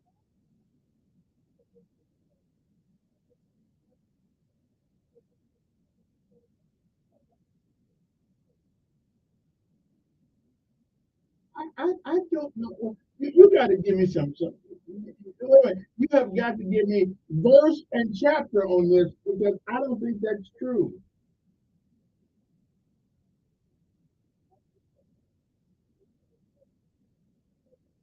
Well, if they come to America, they pay taxes.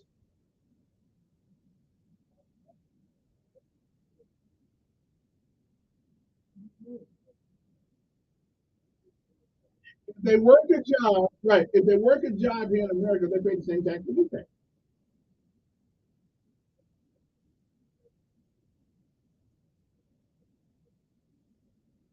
Well, since it's a territory and not a state, well, if they were in the United States, I think they pay the same tax everybody else pay on their check. When it comes to a territory, they are subject to all the laws that regular Americans are subject to. The only difference with the territory is that they're not fully citizens.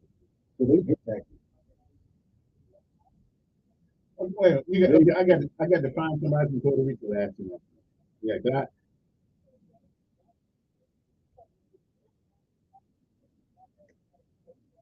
well, that's a Virgin Islands, though.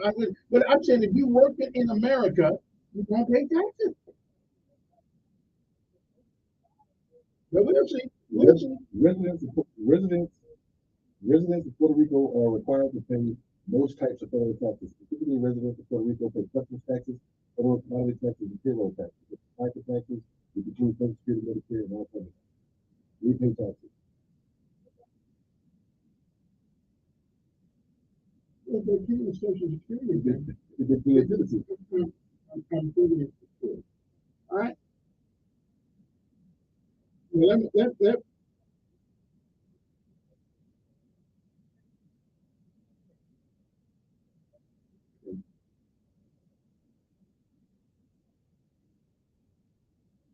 Well, I don't know. I've never been to Florida. Yeah. Okay. Gotta run. Appreciate it. Let's find some more about that. Good morning on there. Yeah. Oh, good morning.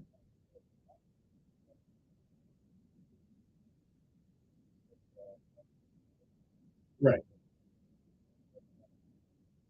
Mm-hmm.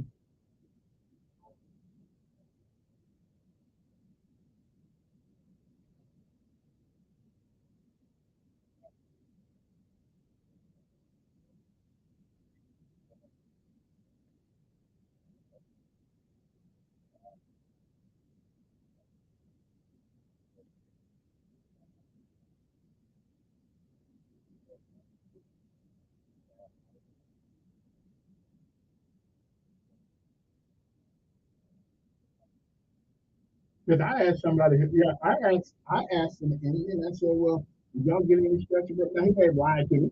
He didn't want to tell me. We said, no, we got to bring our money over here. We got to do the same thing you got to do. Yeah, but the difference being is that they believe in supporting one another.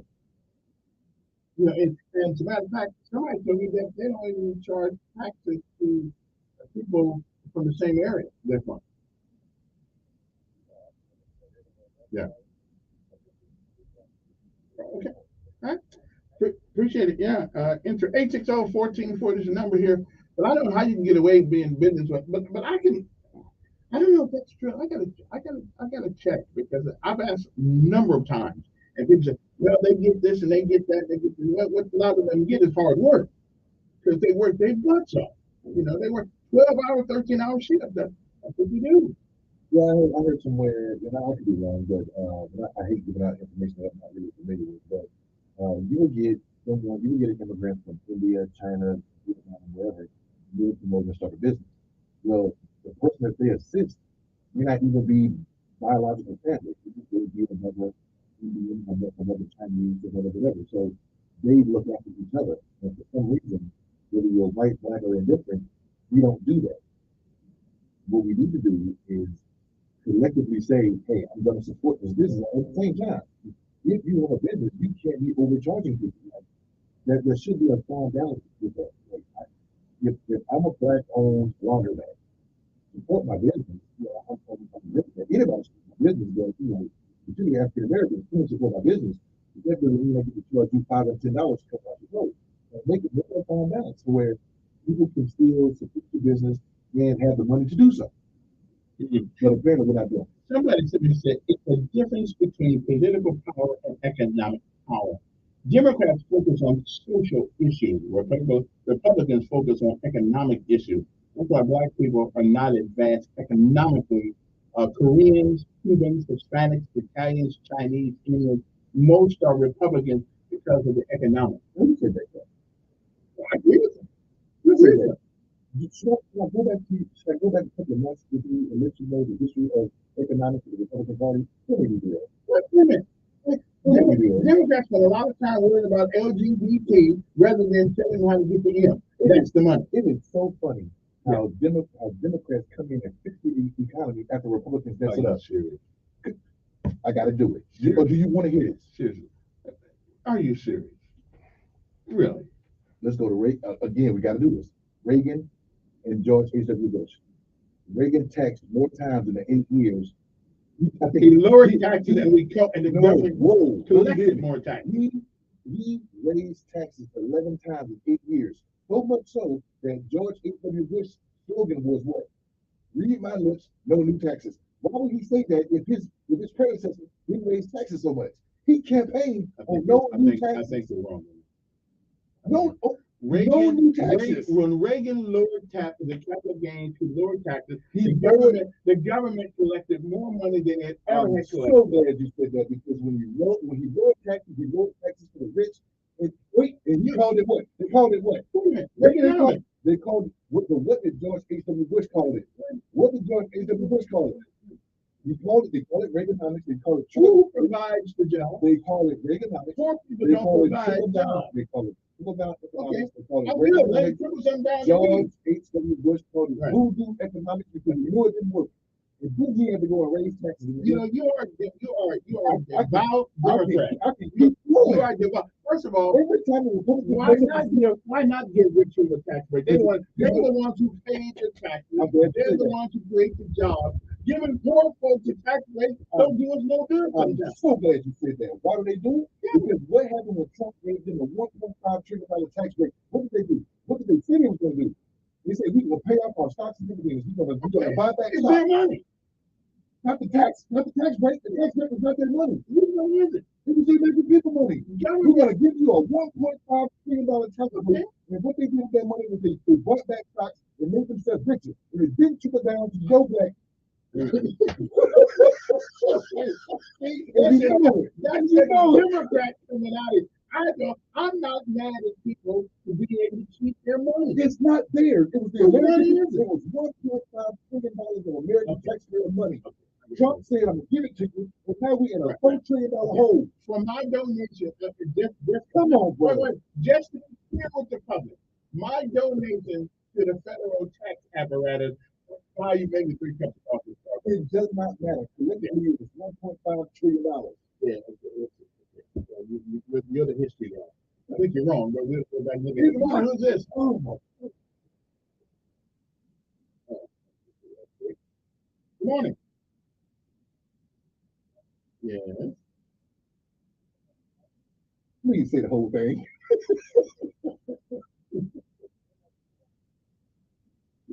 Yeah, I know who you're talking to now. Okay, go ahead.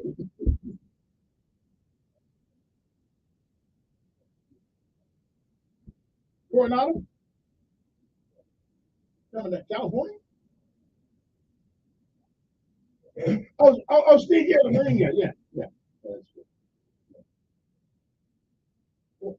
Well, how are we going back there? Where you got this? I was stationed at Fort Lewis. No. See, this is what you don't know. The Rangers go all over the country and the world to train. You don't have to be stationed. Okay. So I deal with the 82nd Airborne, with 2nd and Senator Ranger J, and 1st Special Forces. Okay. Listen. You can fix stupid. It's not the Ranger Battalion part of Special Ops. My Lord, what a! I got he's got some penis envy or something. I don't know. I think he wants my wings. Good morning. Who's this? Oh my goodness! Oh my Lord! Amazing. Look, he just yelling. I let him say, whoa, watch out. Watch out now. I never seen a guy. Yeah.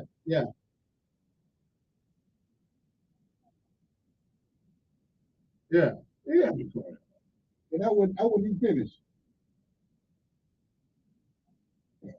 Well, we see the blame rich people because they want to keep their money. It's not theirs to protect. What?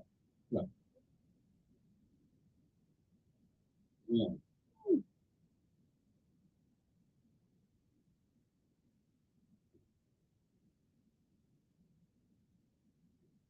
Absolutely.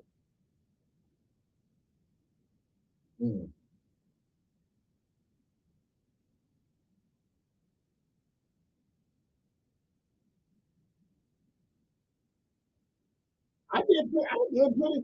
Listen, I was doing pretty good. Eggs didn't cost $12 a gallon. Eggs didn't cost $12 for 12 of them. I mean, I was doing pretty good. Mm-hmm.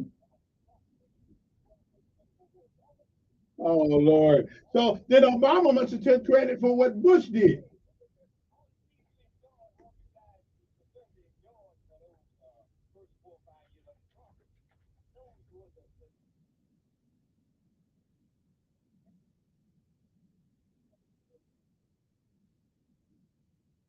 Obama did. Obama was great at living in a house inside. Obama didn't great jack.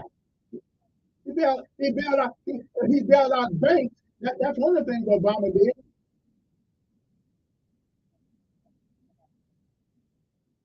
Again, but but but, and Obama took care of the bank and the car people.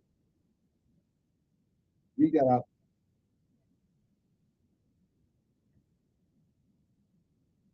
Oh, that was no insurance. That's the biggest fraud on American people. Most people can't even afford the crap.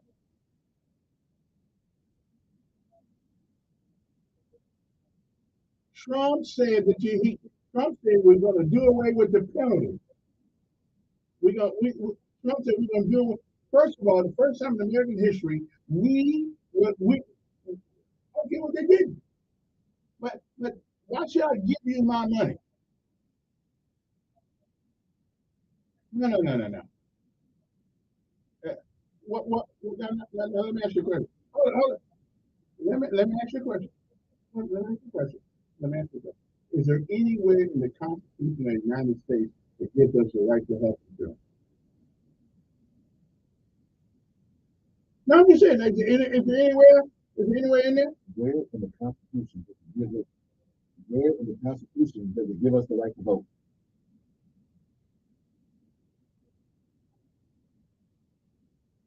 Okay, and constitutionally voting is protected. All right, appreciate it. It is in there. I'll read that last week. The auto industry, when Obama bought the auto industry, gave the auto industry, do you know that not only did we get our money back, but we made almost $79 billion off of it? We got a profit off of it. He fixed the auto industry and we got an $80 billion profit. Keep going, sir. Okay. And whose numbers? Every time Republicans get in office, jack up the economy, and Democrats got to come fix it. What was that? I can go down the list, sir. Although our moral apparatus in this country goes way down when Democrats get in power. We're not talking about moral apparatus. Well, wait a minute. We're talking about fixing the economy. No, don't change the subject. The Democrats don't change the subject. Now listen, in the last 20 years, I will agree with you with this one. Economically, I think that the Republicans as well as the Democrats have put us in a mess. In a mess. I would agree. But if you think about the policies that if they were passed would do us better, I think the Republicans' policies would do a hell of a lot better. Trump, we were economically as a nation, we were better off. We were not. Well, there's a hell of a lot of people who disagree with you right now. So the way that you guys were talking about earlier with the last call, how the administration bleeds over to another administration. What happened under Bush 2? Obama bled into a bad economy. It was fixed. Trump was riding high on Obama's fumes. So he tried to keep it going with the stimulus check. So Barack Obama then had to get this good off of Bush. No. I'm telling you, the economy was jacked up in the Bush because of the housing crisis. Okay. And Obama came to fix it. By giving our money away. How do you give money away? It was all about money. So who gave the housing people the money? Who gave the mortgage people the money? They gave money away. I would agree to you that Obama should have put a lot of those guys in jail. But they did fix the economy. But he gave money away. AIG. What's the name? AGI. AIG. I mean, they gave money. He was fixing the economy. I agree with this. So the Republican gives money away. It's different. No. He was trying to fix the economy. Trump was trying to just give money away. Let me take a break. Go get a swig of this whiskey I got over in the I need some too. Yeah, I want to drink. You put back oh, goodness.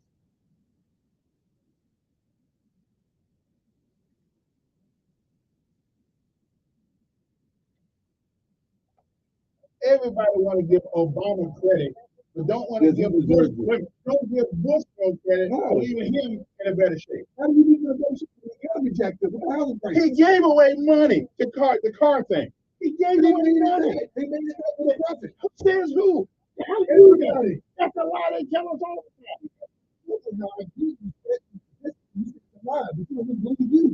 But you got no proof. Figures don't lie, but liars figure. Get out. Go ahead and say. That's good.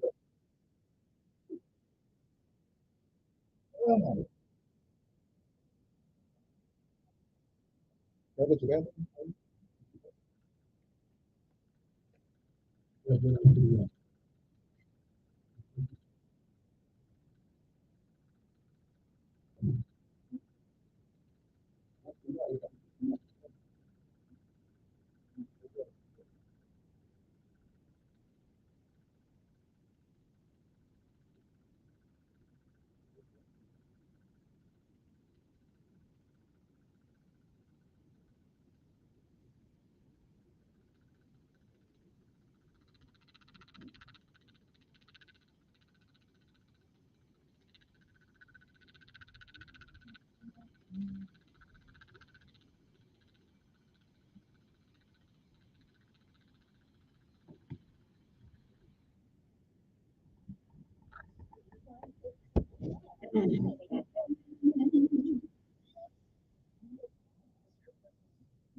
We have the product, supplies, and knowledge you need to get those big bucks. That's right, Tammy. We don't believe in gimmicks. We believe in facts and science and facts. So come see us today at 1154 South Imperial Drive in Fact. No, we're not talking about the big bucks. We believe better.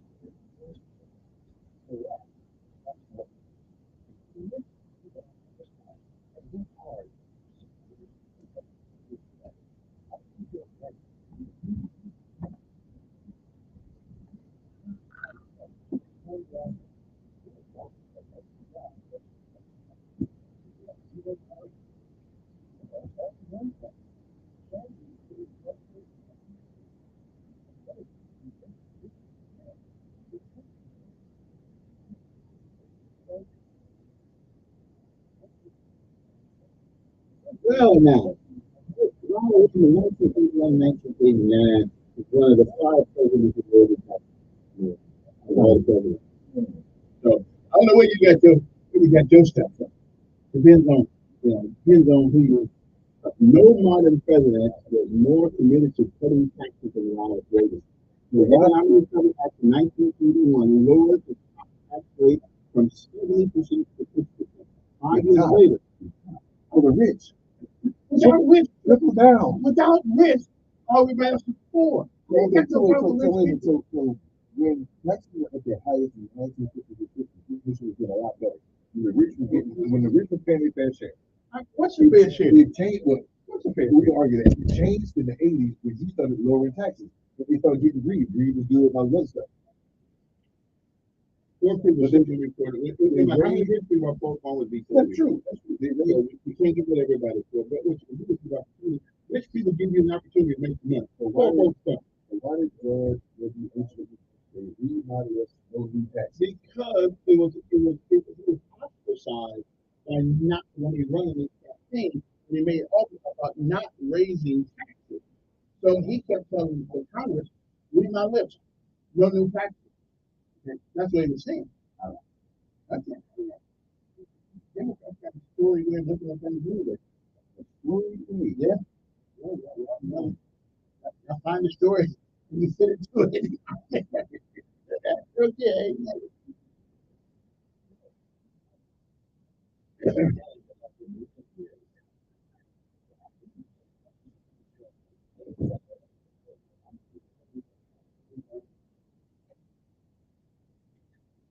All righty then. All right. Anyway, ladies and gentlemen, I found that I was true. Ronald Reagan, one of the top 5 presidents in the history of America, that lowered taxes.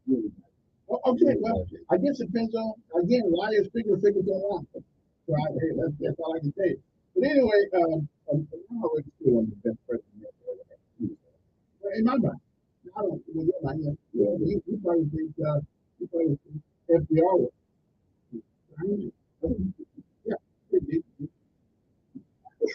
Amen. Anyway, 18 14 14 number here. Let's talk about this guy that got when did you get in trouble over, I think his name was John Wayne.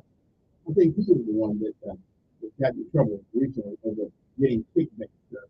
It looks like a lot of folks getting kickbacks. Everybody getting something with us. In the school system, they want, now here, the school system got this thing, but they want to keep this particular parent that they've been getting for years. I'm voting against it if it comes out in the thing, because they got $16 million extra now in taxes. The tax is going up on everybody else's account, and you have to pay that bill. So, get them. Give us something back. Okay, I'm sick and tired of school. We got almost a $9 billion budget. The school system, the education system, state of Alabama. If that's not enough money for every man, woman, and child ever wants to go to school, forget about it. Take some of Nick Saban's salary, give it back to the schools. Although he didn't get it from the school, but let them folks fund the school system. I'm so tired of hearing about the school system. The school, they need more money. I'm so sick of that. I don't know what to do, because every time I go over to these schools, it don't look like the money's doing us any good. We changed the name of school. That don't seem like that just gives me hell every day about going. Gives me hell every day. It's the only thing that gives me stress in my life. My son gives me hell about going to that school. As I said, if I was rich, I'd send you to a private school. But we ain't got it like that. You in the wrong sperm pool. We ain't got it like that. Yeah, okay. So, but we are paying for public schools, so we might as well get you. I just want to see the standards. I want to, and here's the thing about it. All magnet schools are public schools. So why is it that we can require a certain standard of behavior in a magnet school, but we dispense with the same standard in regular traditional schools? That's a good question, man. If that's private schools already. No. They are public schools, but they require more. And out of the students, why can't all schools be that way? Somebody's got to tell me. I can't get an answer. I don't get an answer from anybody on the board. Why is it that they can put you out of magnet school? But all I hear about people going to leave or whatever name they call it now, well, you got to educate it. Don't you got to educate? Don't you have to educate them over there too? I don't understand. Kids will give you what you expect out of them. Yeah. I just don't understand. What I don't like is, and I'm only going back to presidential politics for a reason. I don't like this No Child Left Behind. Because that's all they do is children behind. Well, no, I think they're pushing children up. If you fail, you fail up. So you have a ninth grader with a fourth grade reading ability. I don't. If a kid fails in his grades, he should remain behind. He should fail. I did. You did what? I failed. No. Oh yeah. That's how we done. Hey man, now I understand it now. I'm good with you, okay. But you didn't let it overcome you. You overcame it. No, I took that failure and I failed from it. If a kid is not performing well to go to the next grade, why are we passing them up? Why are we promoting? They should stay back in the team. Because if you're 19 in the ninth grade, you probably don't need to do that. Yeah, who's fault is that? Is that the school or that the parent? I think we did both. Yeah, I put that on the parent, but I think it's the school. But in the state of Alabama, you can go to high school till you're 21. That is fair. Wait a minute, you obligated teacher. I'm just saying. You can drink and smoke. Yeah, you can drink and smoke. Oh well. Anyway, that's so much. You say the same thing every day. Don't change anything. Listen. Okay. Did y'all not hear yesterday when we brought up what happened at that thing in the elite school over there, whatever that name of school is, not Percy Julian? That somebody went over there. The city went up. People went over there and cleaned it. Okay. So my son complained to me. I complained to them. They took care of it. So things do get taken care of. You just can't put them all on the radio. Okay. So things are getting taken care of. I looked at this thing from the story from AL.com. It said in 2021, the school's budget for the state was $7.7 billion. That was big. Of that, $5.3 billion go to pre-K, 312.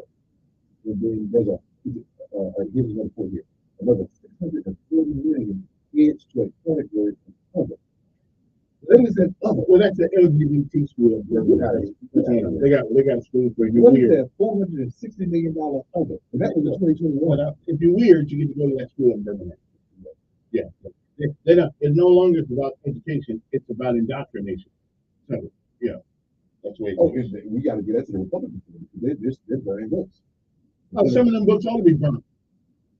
Okay? Go into the library with your 10, 11-year-old child and men talking about how to satisfy one another. So, yeah, that's a book in the library. So the Adventures of Huckleberry Finn should be banned. No. They wasn't talking about two guys making out. Who is Rosa Parks should be banned? No, no. Like, come on, they are banned because now, okay, we can argue about the LGBTQ stuff. Yeah. But they're banning a lot of books that they don't agree with that makes them uncomfortable. Well, let's talk about what comes because I know why they're doing it. Oh, I gotta hear this. I know why they're doing it, and although it may not be the best thing to do, I understand their reasoning behind it. It's a reasonable thing that they're trying to do. Okay, I got it. I'm not one who likes to ban things, but I will ban all that LGBTQ, whatever that junk is.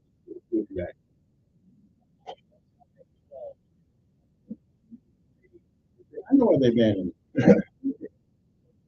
And banning is not exactly the correct word. You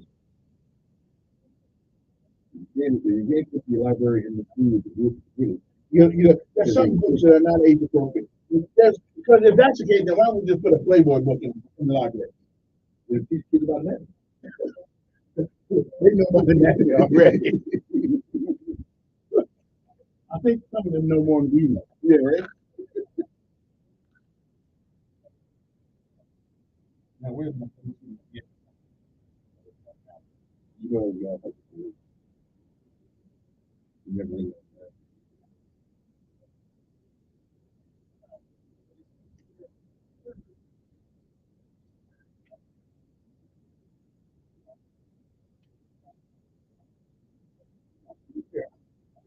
Yeah, we really got into 90210 because we know he was friends. But friends don't care. Yeah. I used to watch, I was, it's confused.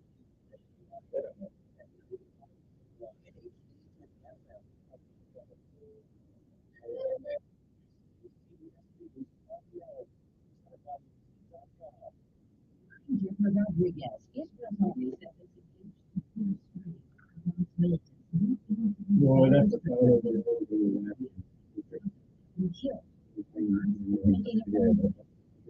I don't know if we can.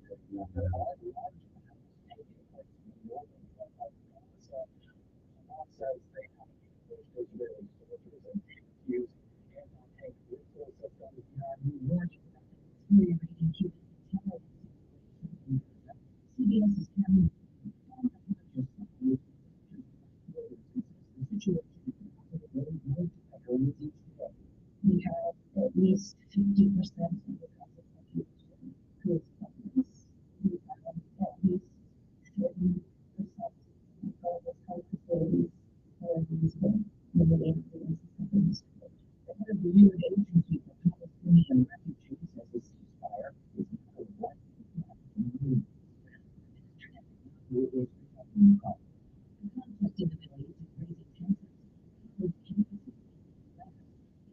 emphasis investigation into Cornell University Jewish Center. Muslim now spoke with the Jewish students in Ithaca. You can say about that?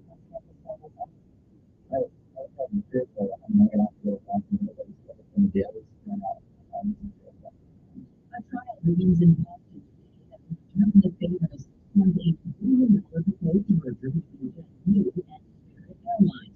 The justice committee argued loss of the private Spirit brand and to retire from the customers. The Supreme Court heard this morning on the public opinion block naysayers on social media. The Supreme Court has to decide whether blockade could and believe that citizens use to take action and therefore violates the First Amendment right. Celebrities are still working returns to the top of Forbes new list of highest earning positions in the afterlife with $115 million, thanks to Broadway's hit MJ the Musical. Almost 50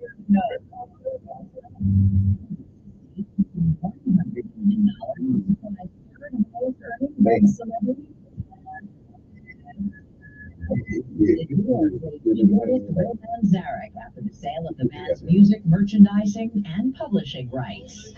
This is CBS News. Make the hiring process work for you with Indeed's end-to-end hiring solution.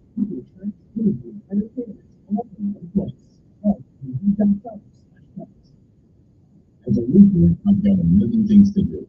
And it's a million things that need to be done together. That's why I thought New Beacon. It's in the Beacon to make sure my materials are good and on time. And the Beacon focuses on exploring the plans on the food and something seems to be much better, easier than ever. Even on the Beacon, because I'm no responsibility. And you can do that. Not in November, purchase certain tea from Beacon Purchase and earn up to $750. Beacon, always good.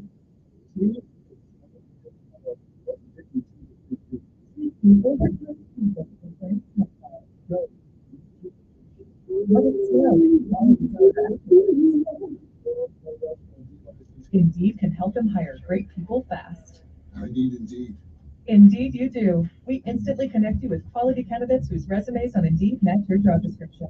Visit Indeed.com/career and get $75 for your first month of job. Terms and conditions apply.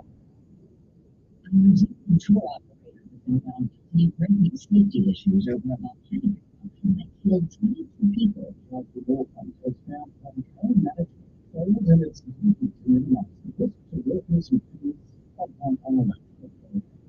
I'm going to blame the human beings over volcanoes. Climate change problem. As far as I'm concerned, because I'm talking to you as a mum, that something is happening. Why do you want to go look at a volcano anyway? It ain't going anywhere. Hey, I'm good. Watch it on TV. That's what bothers me about living in Hawaii for a while. Yeah, finally we went off. I was in Washington when Mount Helena. Oh yeah, I heard about that. And they say it's more dust, more stuff in the airways, that the planes had to go 10 miles around to miss it. And they said that Mount St. Helens wasn't going to ever work again, and guess what? Mount St. Helens is doing okay.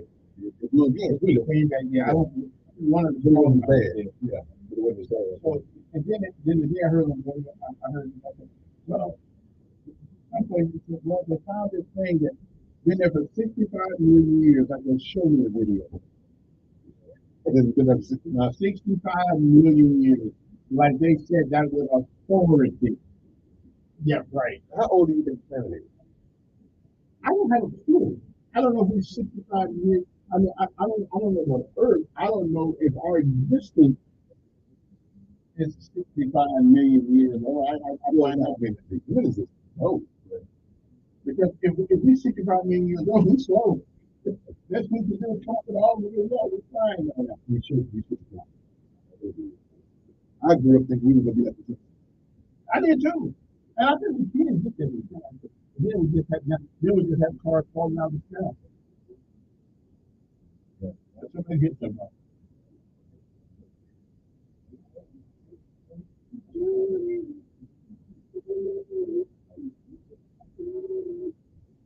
In the world. I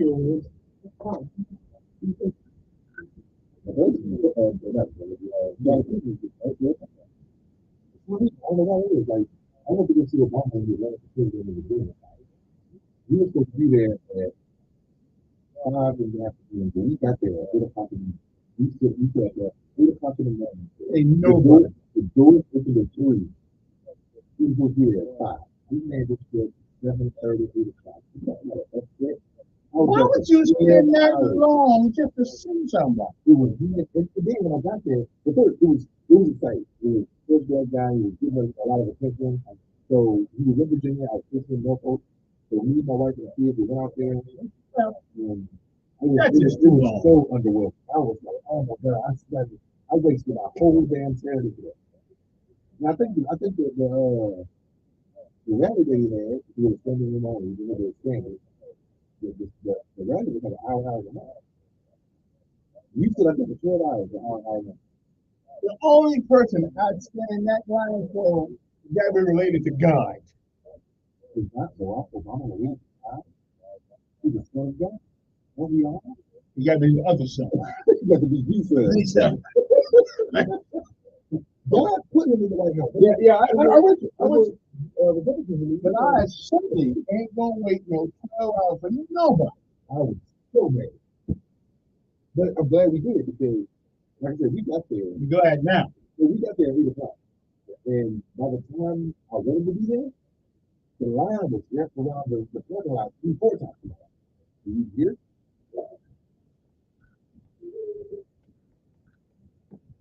What's this stuff? Ooh.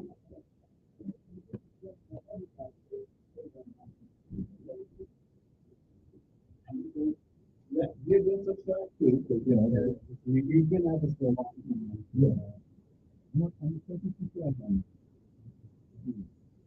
This is the market. Hey, yeah, she's a trainer. My wife. Yeah, she's really good. Don't worry about it. She mad at you now. You don't never call, you don't text me no more, you don't remember that. I let her know what you do. We always do our inspiration. Oh, okay. Hey, nothing like that. I will, we talk to everybody. Very simple. Hello. You gotta want to put you on live with us. I'm gonna let Mr. Hensley explain. Good morning, Kim. I'm good. We're here in the studio, and just wanted to say hi. I promise I haven't forgotten about you, and I know you're one of those loyal supporters. I know. Well, now that I'm here with your husband, we'll let you all be in touch. I told him I was going to tell him to you. I got it.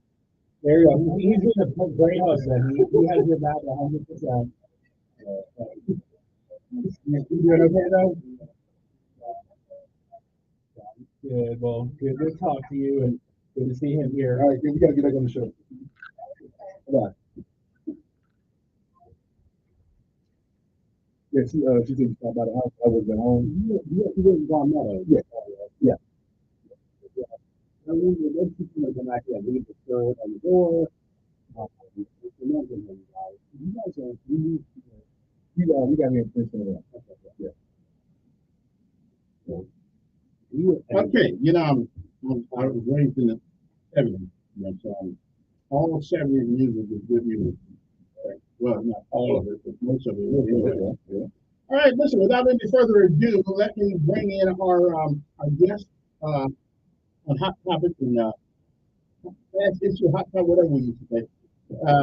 Phil Insler, he's there. He's in the 74th district. Used to be in this district. I think that's still in actually. And he's a new House Representative. He's also the head of the Jewish Federation. Correct, executive director of the Jewish Federation in Central Alabama.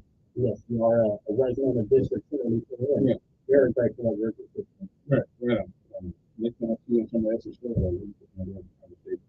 hey, look, I'm just trying to make sure I get the word out to the public and the community about it before we can begin with that. So that's good. Okay. Anyway, good morning, dear. How you doing? I'm good.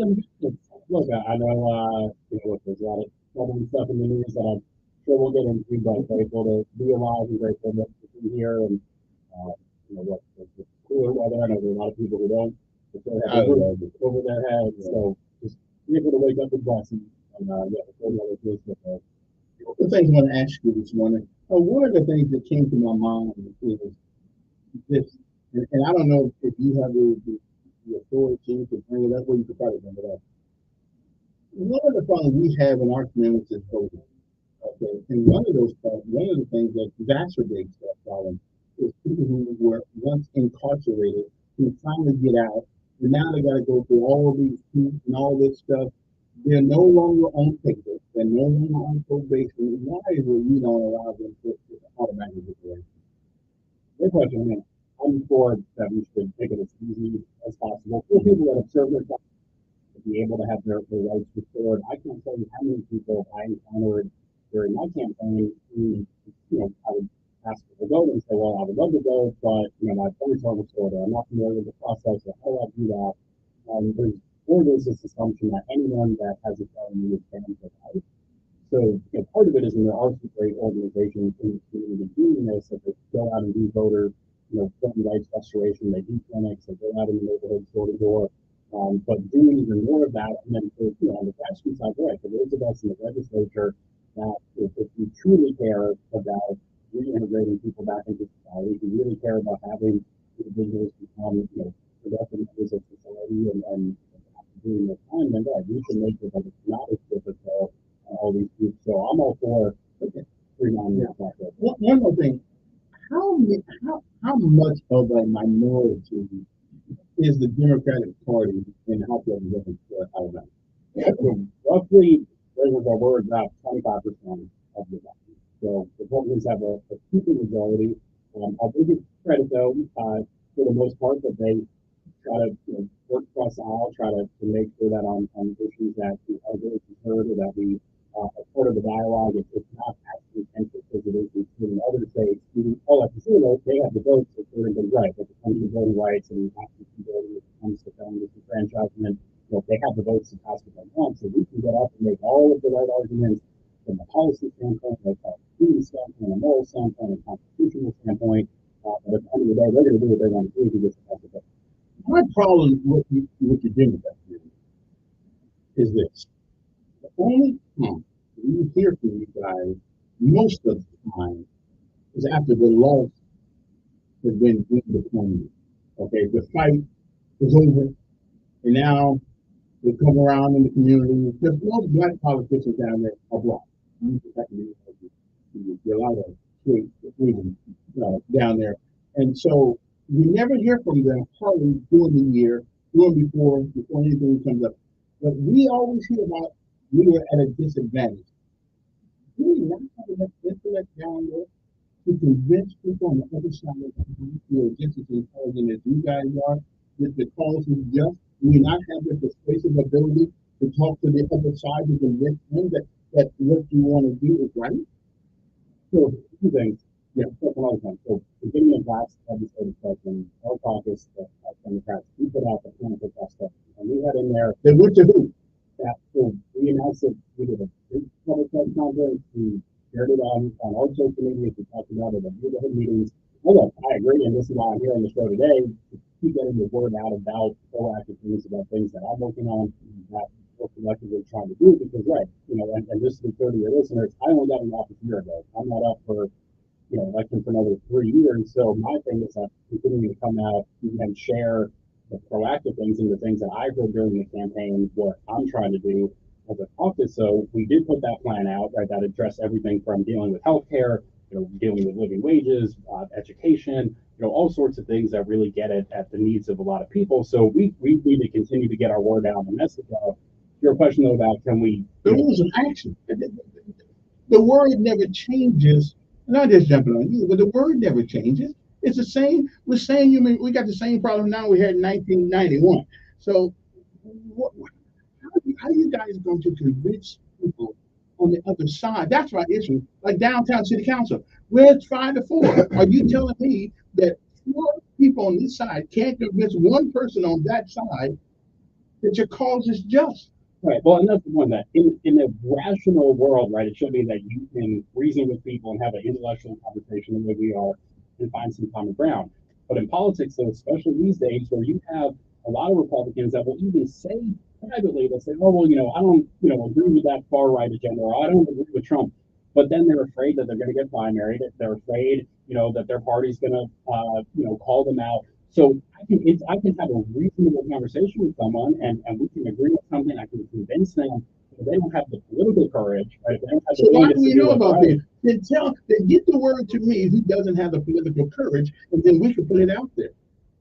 So I would say I would get for any, and look, this should be Democrat and Republican, but particularly for Republicans, right? Have them, on your show, ask them those, questions and say, how do you really feel about this? And you can tell you're going to pick it up and stumbling around an answer, or if they're saying one thing and saying one thing to you, but then something else to someone else. And look, I don't know that it's my job to call people out and get into that business. My job is to try to advocate for the people in my district, which both of you here are. But if you're giving us the truth, then that is an advocation. that you're advocating for us. Because now, rather than go through the Bravo Sierra that we get, now you can give us the real truth, and we can better vote on an issue based on the realness of this person rather than the falsehoods that they tell us. Right, and what I would do is look, I encourage anyone to do this with me and with any politician though, right? If I come on your show and I say I care about our public school students, but if you look at my record, right, and you say that, I don't, you see that I'm not voting for public education or I'm not in the schools working with young people, well, then you're calling me out and saying, well, wait a second, you're saying one thing, but your actions suggest otherwise. Similarly, if you have people in office that are saying that, well, they're, very concerned about, I'll put it out there, healthcare, for example. So really, and they read the Bible and they care about Scripture and they care about the vulnerable, but then they're not voting to expand, access to healthcare for people, that are struggling, working class people. And then we say, well, your words are not aligning with your actions, or your votes are not aligning with what you claim to do. The problem I have in politics is we have what's called a constitution, and then we have substitution. That's when we substitute laws for where the Constitution doesn't delve into. Okay, healthcare is not a constitution. So I don't understand why, and I think everybody should have access to everything. But constitutional, now obligated to give you healthcare. Yeah, and there's no constitutional argument, but, and I think you would agree with this, we have the United States Constitution, but we also have then that read and believe in Scripture, and that there's that holy word also that we have to care for the vulnerable, the sick. Right. So in that sense, we have a moral duty, right? I would say it's more of a human right, right? It's not a legally constitutionally inscribed. How about responsibility? That's not we keep up, and that's where, and I think in politics we sometimes get caught up in the semantics of the real choice, and at the end of the day, is it the right thing? Is it kind of in a way that's a responsibility to care for one another, and everyone is getting healthcare. We're all better off because people go to school, they go to work, they pay their taxes. Look, we're all have families. So here's the problem I have. Another program is only good for a short while until the funds are no longer there or the political wind starts blowing in a different direction. We got this thing called poverty in Alabama. They're eating things and all these things. None of that stuff's going to help poverty. What's going to help poverty is getting a decent education, a decent chance, and creating an atmosphere in this state that is conducive to good employment for our people, and raising the standards of public school. We keep raising the money, but we don't raise the standards unless you go to a magnet school. If you go to a magnet school, then you consider $30 crime. But in regular school, that's going to give me absolutely hell every day about going to leave, whatever it's named now, because of the truth. So all this thing about money is one thing. What we need to do is up the, and you've been in that school, you've been in these schools. One thing I like about you, you got everybody in your own money. You have to go to places, see things, only way they can see is go in the army or go to jail, one or the other. But you do a great job of that, but we've done a bad job of raising the standards in our traditional school. Well, again, we had a few points program-wise, right, as far as government. Another program. But still, so two Democratic presidents, Franklin Delano Roosevelt, Lyndon Baines Johnson, I introduced between the two of them, Social Security, Medicare, Medicaid. People love those programs. And they we paid into those. We did good. So for any other related program, I would think that you have to fund it through some revenue source. This is use those programs as well as we still have to pay a financial changes that we do on a basis, but he doesn't have to address financial issues, right? At times our income changes, our household budget changes, our expenses go up. There are things that we may have two jobs and lose one of those jobs. So the government is constantly in the process of figuring out how do we sustain the things that are culturally good. But whether people are Democrats or Republicans, they love those programs, right? They love having those. And to your point, right, we do have to be financially responsible. and make sure that it is sustainable. When it comes to what I was proposing, the health insurance coverage gap for that group of working class people that right now who aren't eligible for Medicaid, and they do a little bit too much to get certain subsidies. And the healthcare thing that happens that they're then going to work, they're paying their taxes. So sometimes, and this is where, some politicians will make that argument, say, oh, that's an entitlement program, that's a handout, that's government, taking on an expense. But if you actually count the numbers of time, you got to think about what this is actually. We'll be back with your calls, your comments, right here. I guess Representative Phil Hensler.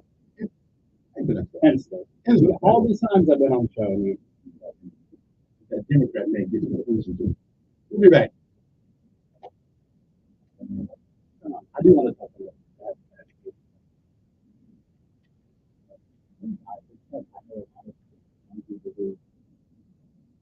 Yeah, for trying their best. Let's say. Oh, yeah, no. What grade is it? Well, he just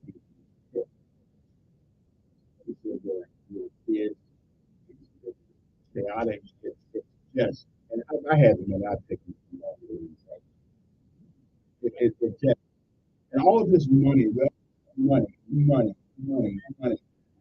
got nothing to do with this. We don't believe in discipline in our public schools. But the magnet schools believe in discipline, and they are public schools. So what's the difference? This group over here, we went for the to get some more room in the jail. This group over here, we were supposed to go to build the jail. And with the resources that they have,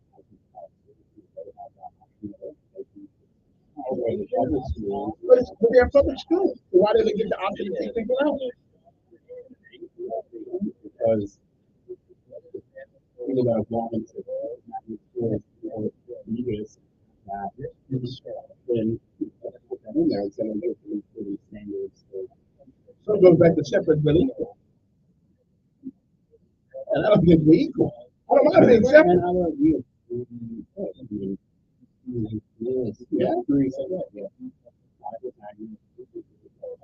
And we don't have enough time to do it.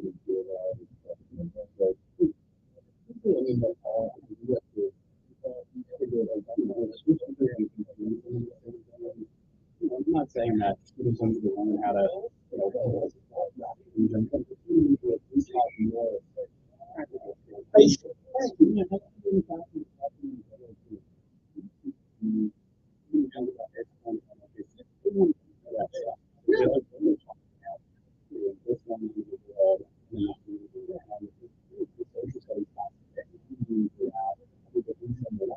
these are careers in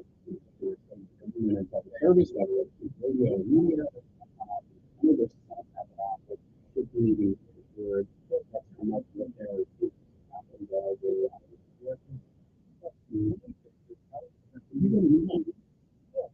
I got ATV. Yeah, I never had one. Yeah, I never had one. That's a humble question. Depending on the challenge towards the public goes to some other live network.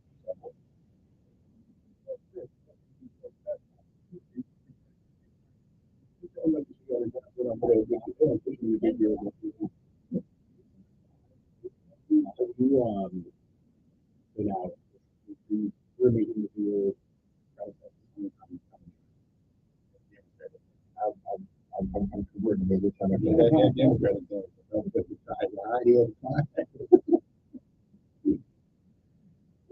It's sort of. I think it's that I'm moderate and leaning right. You're moderate and leaning right. Yeah. And I think, I was saying to someone yesterday that all it's good and healthy to have debates about the highest tax rate or about how to pay for healthcare or certain things. All that's good. It's all the other stuff that's not really about. Yeah, we're all. I think Democrats and Republicans, we all want to see this nation do better, if not be great.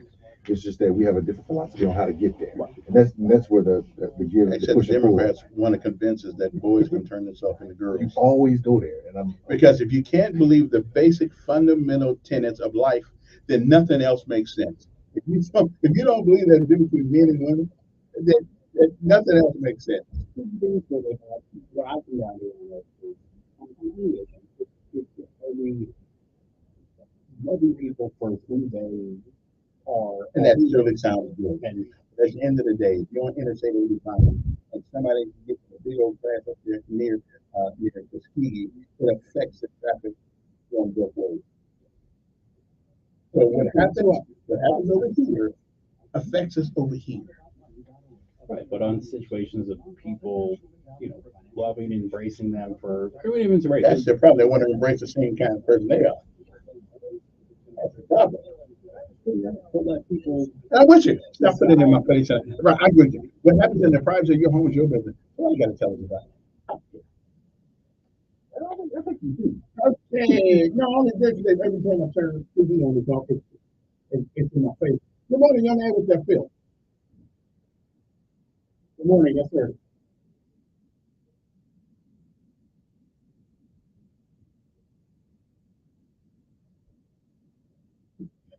That is one way to put it.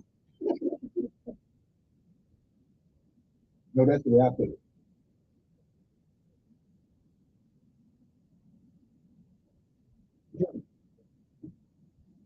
So one thing we want to do was right for people right now that don't have health insurance, being able to cover that.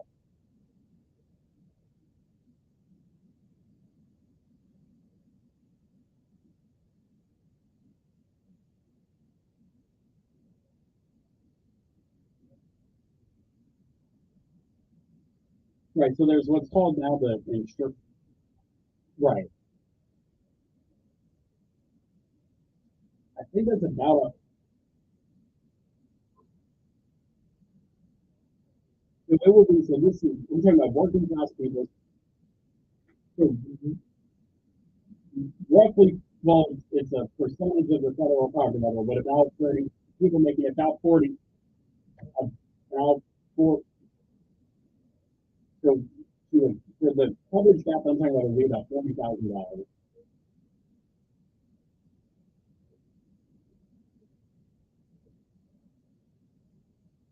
That's what I'm telling you. That the cap is about. I'm sorry, I'm answering your question. That the point is that it's about $36,000. Okay, we're gonna go to the next one. Yeah, he's not listening. Yeah. So let's go to the next one. Let's show you. Don't get me wrong. Good morning, on air. Yeah. Good morning.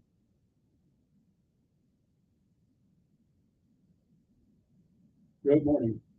Yes, ma'am.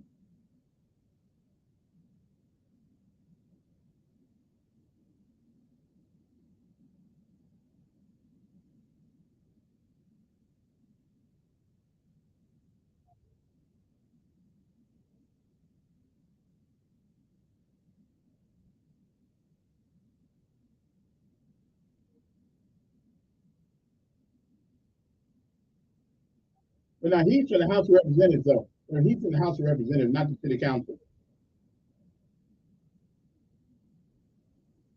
Oh.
Well, I just want to point out, I think what I'm hearing you saying now at the State House, what happens is when there are hearings on certain bills, they limit how many people can speak on it. And I don't know from the particular situation, but I can understand why that's frustrating. If you got there early, you got in line and waited to have your voice heard. I think that we should make it that more and more of the public will have that opportunity to share. And we need to hear from people like you of what's happening. I think that's the issue too often with politicians is that they don't hear the residents like yourself. So I'm sorry that happened. But we make sure that we continue to expand access to those voices and situations. Let me ask you, but why can't Medicaid and Medicare allow us, the citizens, to pay into that system like any other insurance, medical insurance that we get? Why can't we just put it into it? Because Obamacare is not really doing it for most people. It's expensive. It wasn't expensive, now it's expensive. If you're living outside, you can probably afford it. But if you're living in a house with a roof over your head, you got a part-time job or something, it's expensive for people. So why can't we just pay into Medicaid or Medicare and use it like insurance? I mean, instead of people having it deducted from their payroll and then it eventually doing it. Well, the whole idea is that, right, no matter what people are going through, economic good times, bad times, that there's that safety net there, and that people can buy supplemental Medicare, Medicaid, supplemental Medicare if they're older, want to have another private plan. But again, that federal issue that that we can't really decide that on the state level. I do want to talk more about education just because you made that point earlier and said this, that on a very specific and district level, there was a fight in the parking lot of City of Refuge Church off Woodley Road a few weeks ago. There was then a murder on Carter Hill Road right by JAG, and that's the biggest part of my district where the most number of students go to JAG. And I ran on into the previous caller's point, right? I ran on talking about public safety, gun violence, and particularly empowering and working with our young people that are making some of those poor decisions.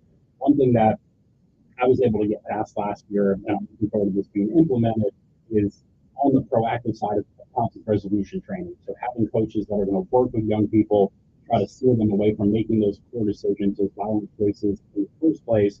So, to the point that you made about what's going on in our schools, we have amazing public school students. We have amazing kids in our traditional high school. In the magnet school. I strongly disagree. When I leave here, I'm going to JAG, a meeting with their youth and government team. They have a tournament coming up. They are some of the best orators, some of the best debaters there are. So we have to highlight that stuff.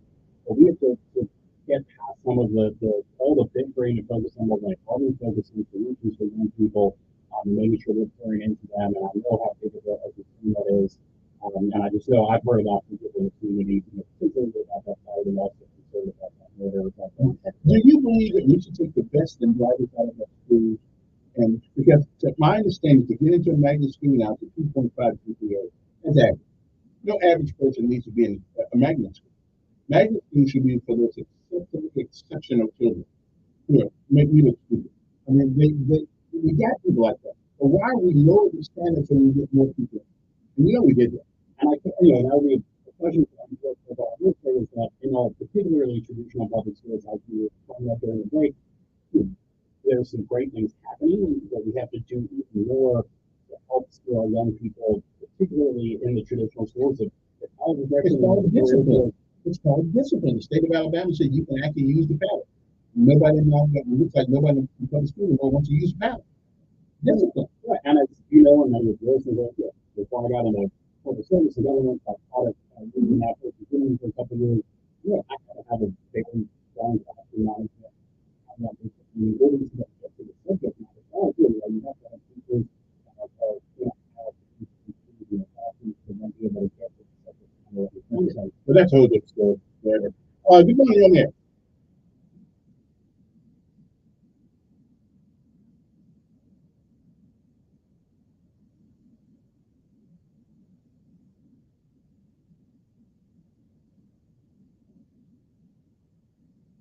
Do we do it?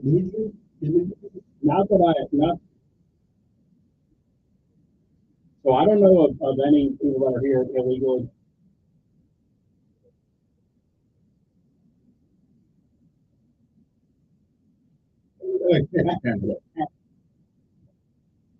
I wouldn't, sir. I wouldn't believe everything that just because it's on the news doesn't mean it's true. If you have evidence of that, Well, let's stick to Alabama right now, though. Let's stick to Alabama. Let's stick to Alabama. Yeah.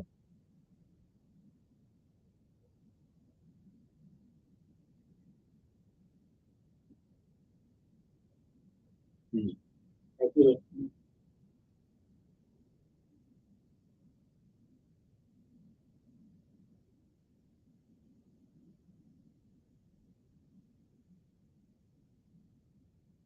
So no, and sir, I absolutely agree with you. We have to, as far as better supporting homeless people here, and that's why I've been talking about access to affordable health care for community access for homeless people right here in Montgomery. We need to make sure we're looking after those. Good morning, on there. Good morning, how are you? Pretty good.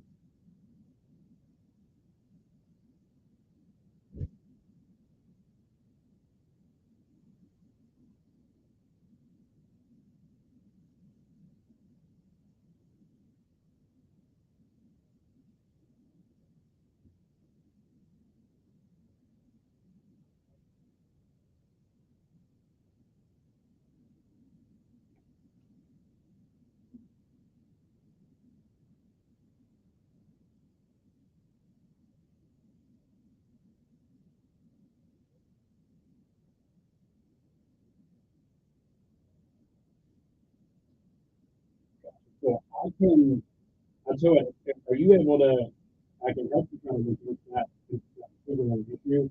Are you able to send me an email at info@philipbenson.com and I'll be sure to get that and we can follow up on that situation.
All right. Well, I'm making sure he gives you that that address before he leaves again.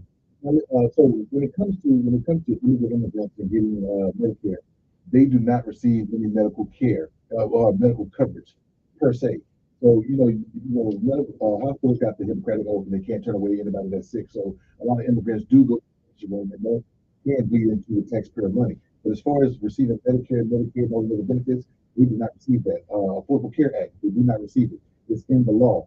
So now that the last part of that call, he was right in the sense that when a illegal immigrant or undocumented worker go to the ER, they're seen and that is not covered. Yes, but as far as getting medical benefits, they do not get Social Security. They do not get any other benefits. That's not fully true what he was saying. But also, we were supposed to go to a single payer system under the Affordable Care Act, but Nancy Pelosi and Chuck Schumer went to Barack and said, "Hey, look, we're not going to get here to stop the debate in the Senate. We need 60 votes. We don't have it. We got 57. So we have to water down Obamacare to get it passed. That's what they did. But they wanted a single payer system. Republicans got the Obamacare version we have now, and some of the Republicans.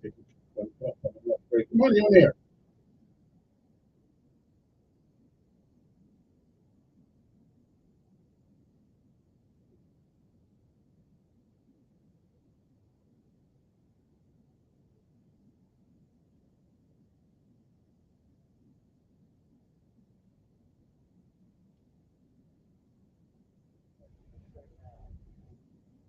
Oh yeah. Oh, forgot about that one.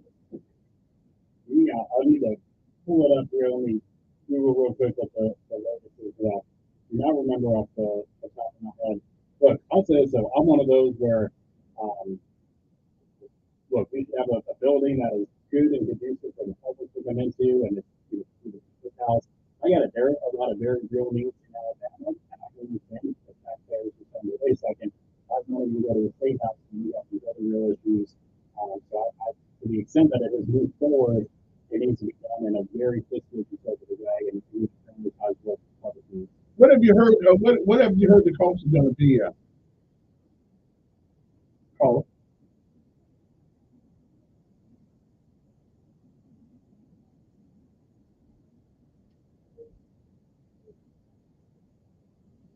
Dina. Yeah.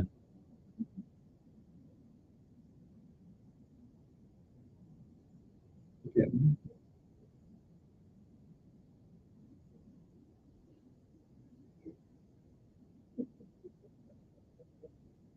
Yeah. Yeah. Interesting.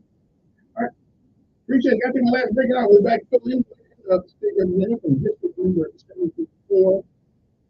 Now, y'all may not realize this in filling in we get over with you guys. The best way to communicate with the public is that TV don't get it, radio gets it. So people could be at work listening, they could be in their car listening, they could be on their phone listening. If you really want to communicate with people, do radio. And that's exactly what I'm here. Okay, let's do that.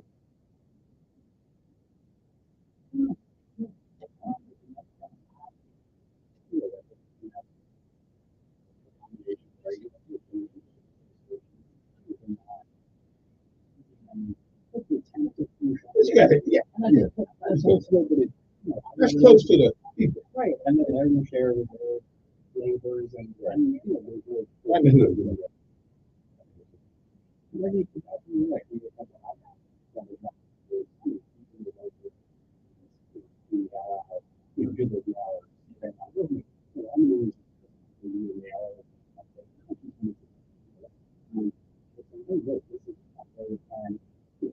and the combination of those that those are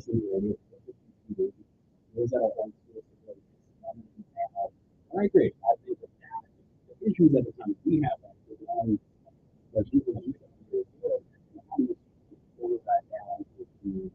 but you have to, but you also have to, the chances of somebody on social media, young folks, slim. But there's a high probability people listen to public hearings today. And that is the politically astute. Those are the folks that are older and know what it's like to grab a check and get help. We you need to think.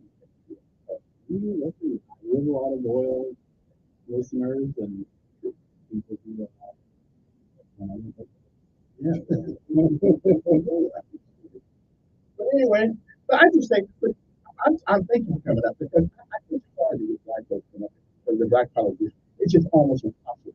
Because and every time I see them, they got their hands between their legs, we lost because there's so many Republicans that I don't give a crap if you hold the news on win. What bothers me is we don't fight. Fight it. That's what bothers me. I never hear about a fight, and that fight would include us. Don't wait till you lose and tell me when you know something's coming up on the count. Ask us to come down there. Okay. The LGBT people got all this power because they show up everywhere. I ain't mad at them. They have shown us the way. And I, to the caller's point before, the people who do show up that right at half the time, it's like they have to get there early or there's not enough seating in the room for them. I mean, right, we have to make it that people really show up. I mean, I shared with the but with the technology we have today, such as Zoom and all that stuff, man, you don't even have to come. You can do all this on a screen from your house to them. We don't really have to come down there anymore. Right, but that's what the legislature often wants to people to do there. Yeah, whatever. Yeah, but I will see. I shared with the American Union last week. I said, look, let's we need to have we need to call it the granted, I got it during the workday, and I don't know but for people who to show up at the same house, right? It makes a difference. You guys have been see those if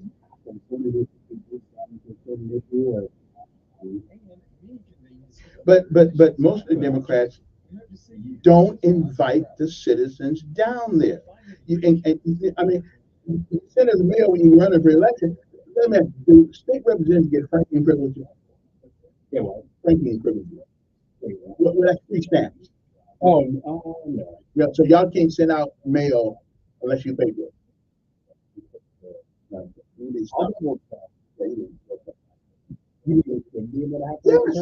because I've never got anything in the mail that said this is on our agenda for I don't know, and I'm assuming people that like they just if it comes in the mail and they get to open up, they get a card or Yeah. a pamphlet. I'll check on that. I mean, I think that we like the way that during campaigns, like with the raise the money, pay for the print, design and postage, and I'm pretty sure that's what we're doing now, and that's like not. I know Congress did. I mean, the guys on the Congress, they did. Somebody last election, they had two pictures. One said colored people and one said white folks. Somebody trying to convince us that if you vote for this guy, you got to go in the back door again. I mean, it's an insult to the thing that the politics on. I think what the Democrats and Republicans do is they get comfortable. And if you get someone that gets in office and lives there for 2-4 years, it's comfortable. So they won't come back to see the government. They're only going to show up here for 4 years. So they don't need you until they need you. So it takes people like Mr. Angel here, another politician, to go to the school, go to the position, go to those town hall meetings, and try to get the people involved. Otherwise, they're not going to be involved and they're going to complain and not so much to get elected.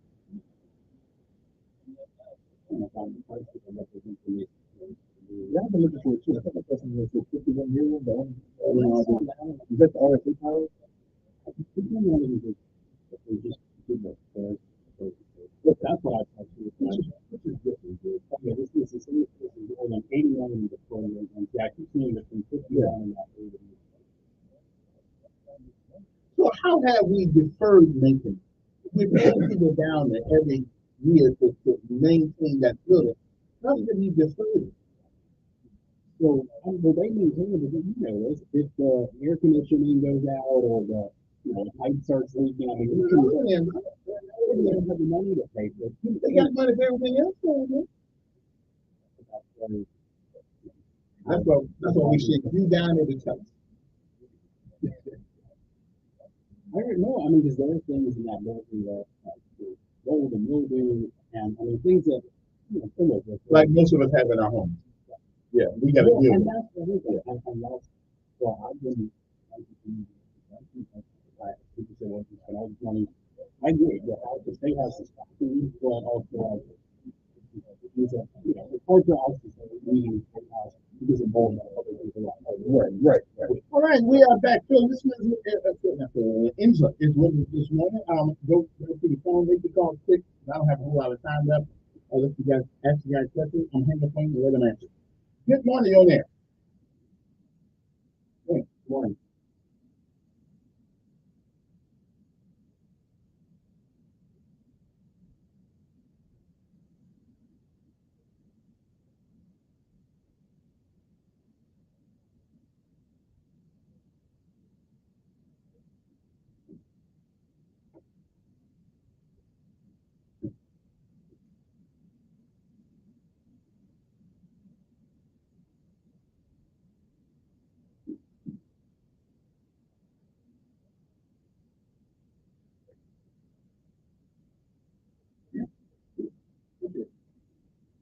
Yeah, so the whole idea of school choice, what I've talked about right now, is like giving vouchers so that families can take that money and apply it to private school.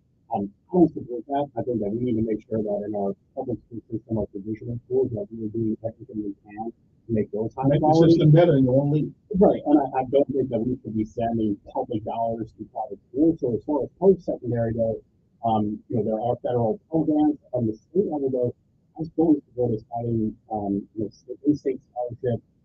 So there are a lot of states too that fund those school lotteries that support students to be able to have more of that funding to help them go to college. So to that extent, I support that and we need to have that for post-secondary. Are you for a lottery?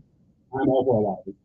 And here's why, because that is a revenue source that other states are well prepared today. We got a lot of Alabama money. Right, exactly. And we're missing out. We can use that money towards exactly that, for college scholarships, college tuition for our young people right in Alabama. Good morning, you're there. Yes, pretty good. Hi.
Appreciate it. Let me take one more call.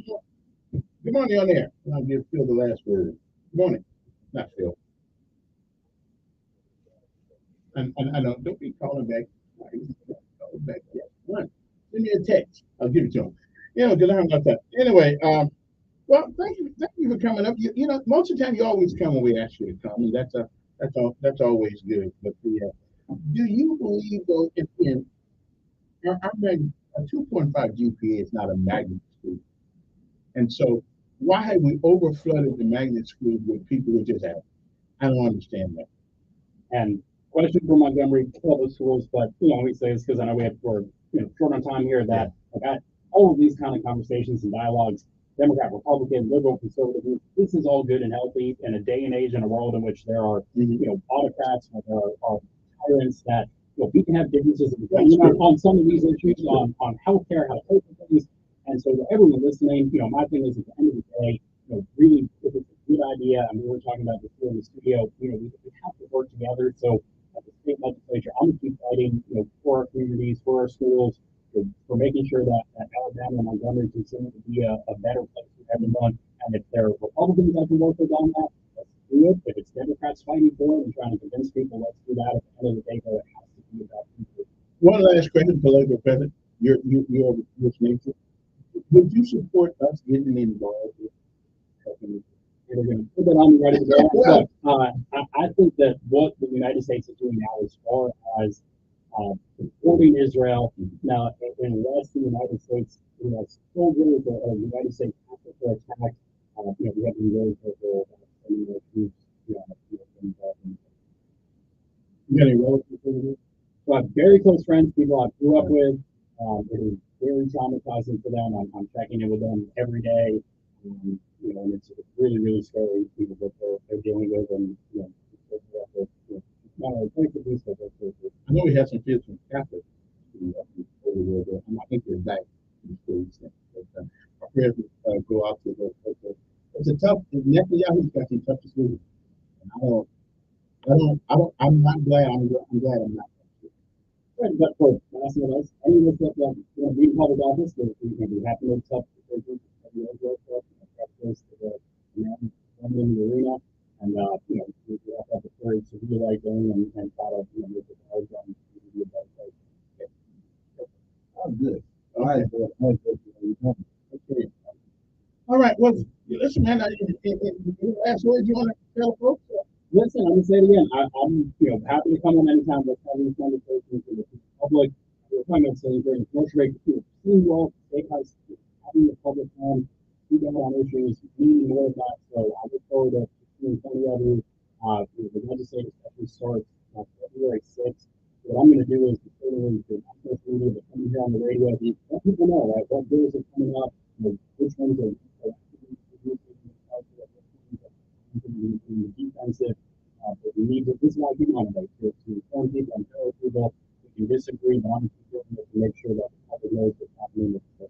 And I always go to that Alabama legislative website. Listen, unless you actually know what you're looking for, That didn't help anybody. Right, I mean, we have to make things more accessible, more transparent, that you shouldn't have to, navigate through all this craziness on the web. First call, second call. You need a bill, man. Tell me which one it is. Anyway, man, I appreciate you coming by all the time. And it's a your job you're doing. I've known about this for years, spending your own money, taking our kids to Washington, D.C. on your own dime. Like, I am most appreciative of that. I don't have no kind of dimes. Listen, it's all grandfathered. Like I said, I'm having the jazz now. We are using government as a great debate on the web. Listen, if you're done for the day, you're on the radio. You'll be rioting. Anyway, we'll be back tomorrow. Get Lord Sports the same. Have a good one.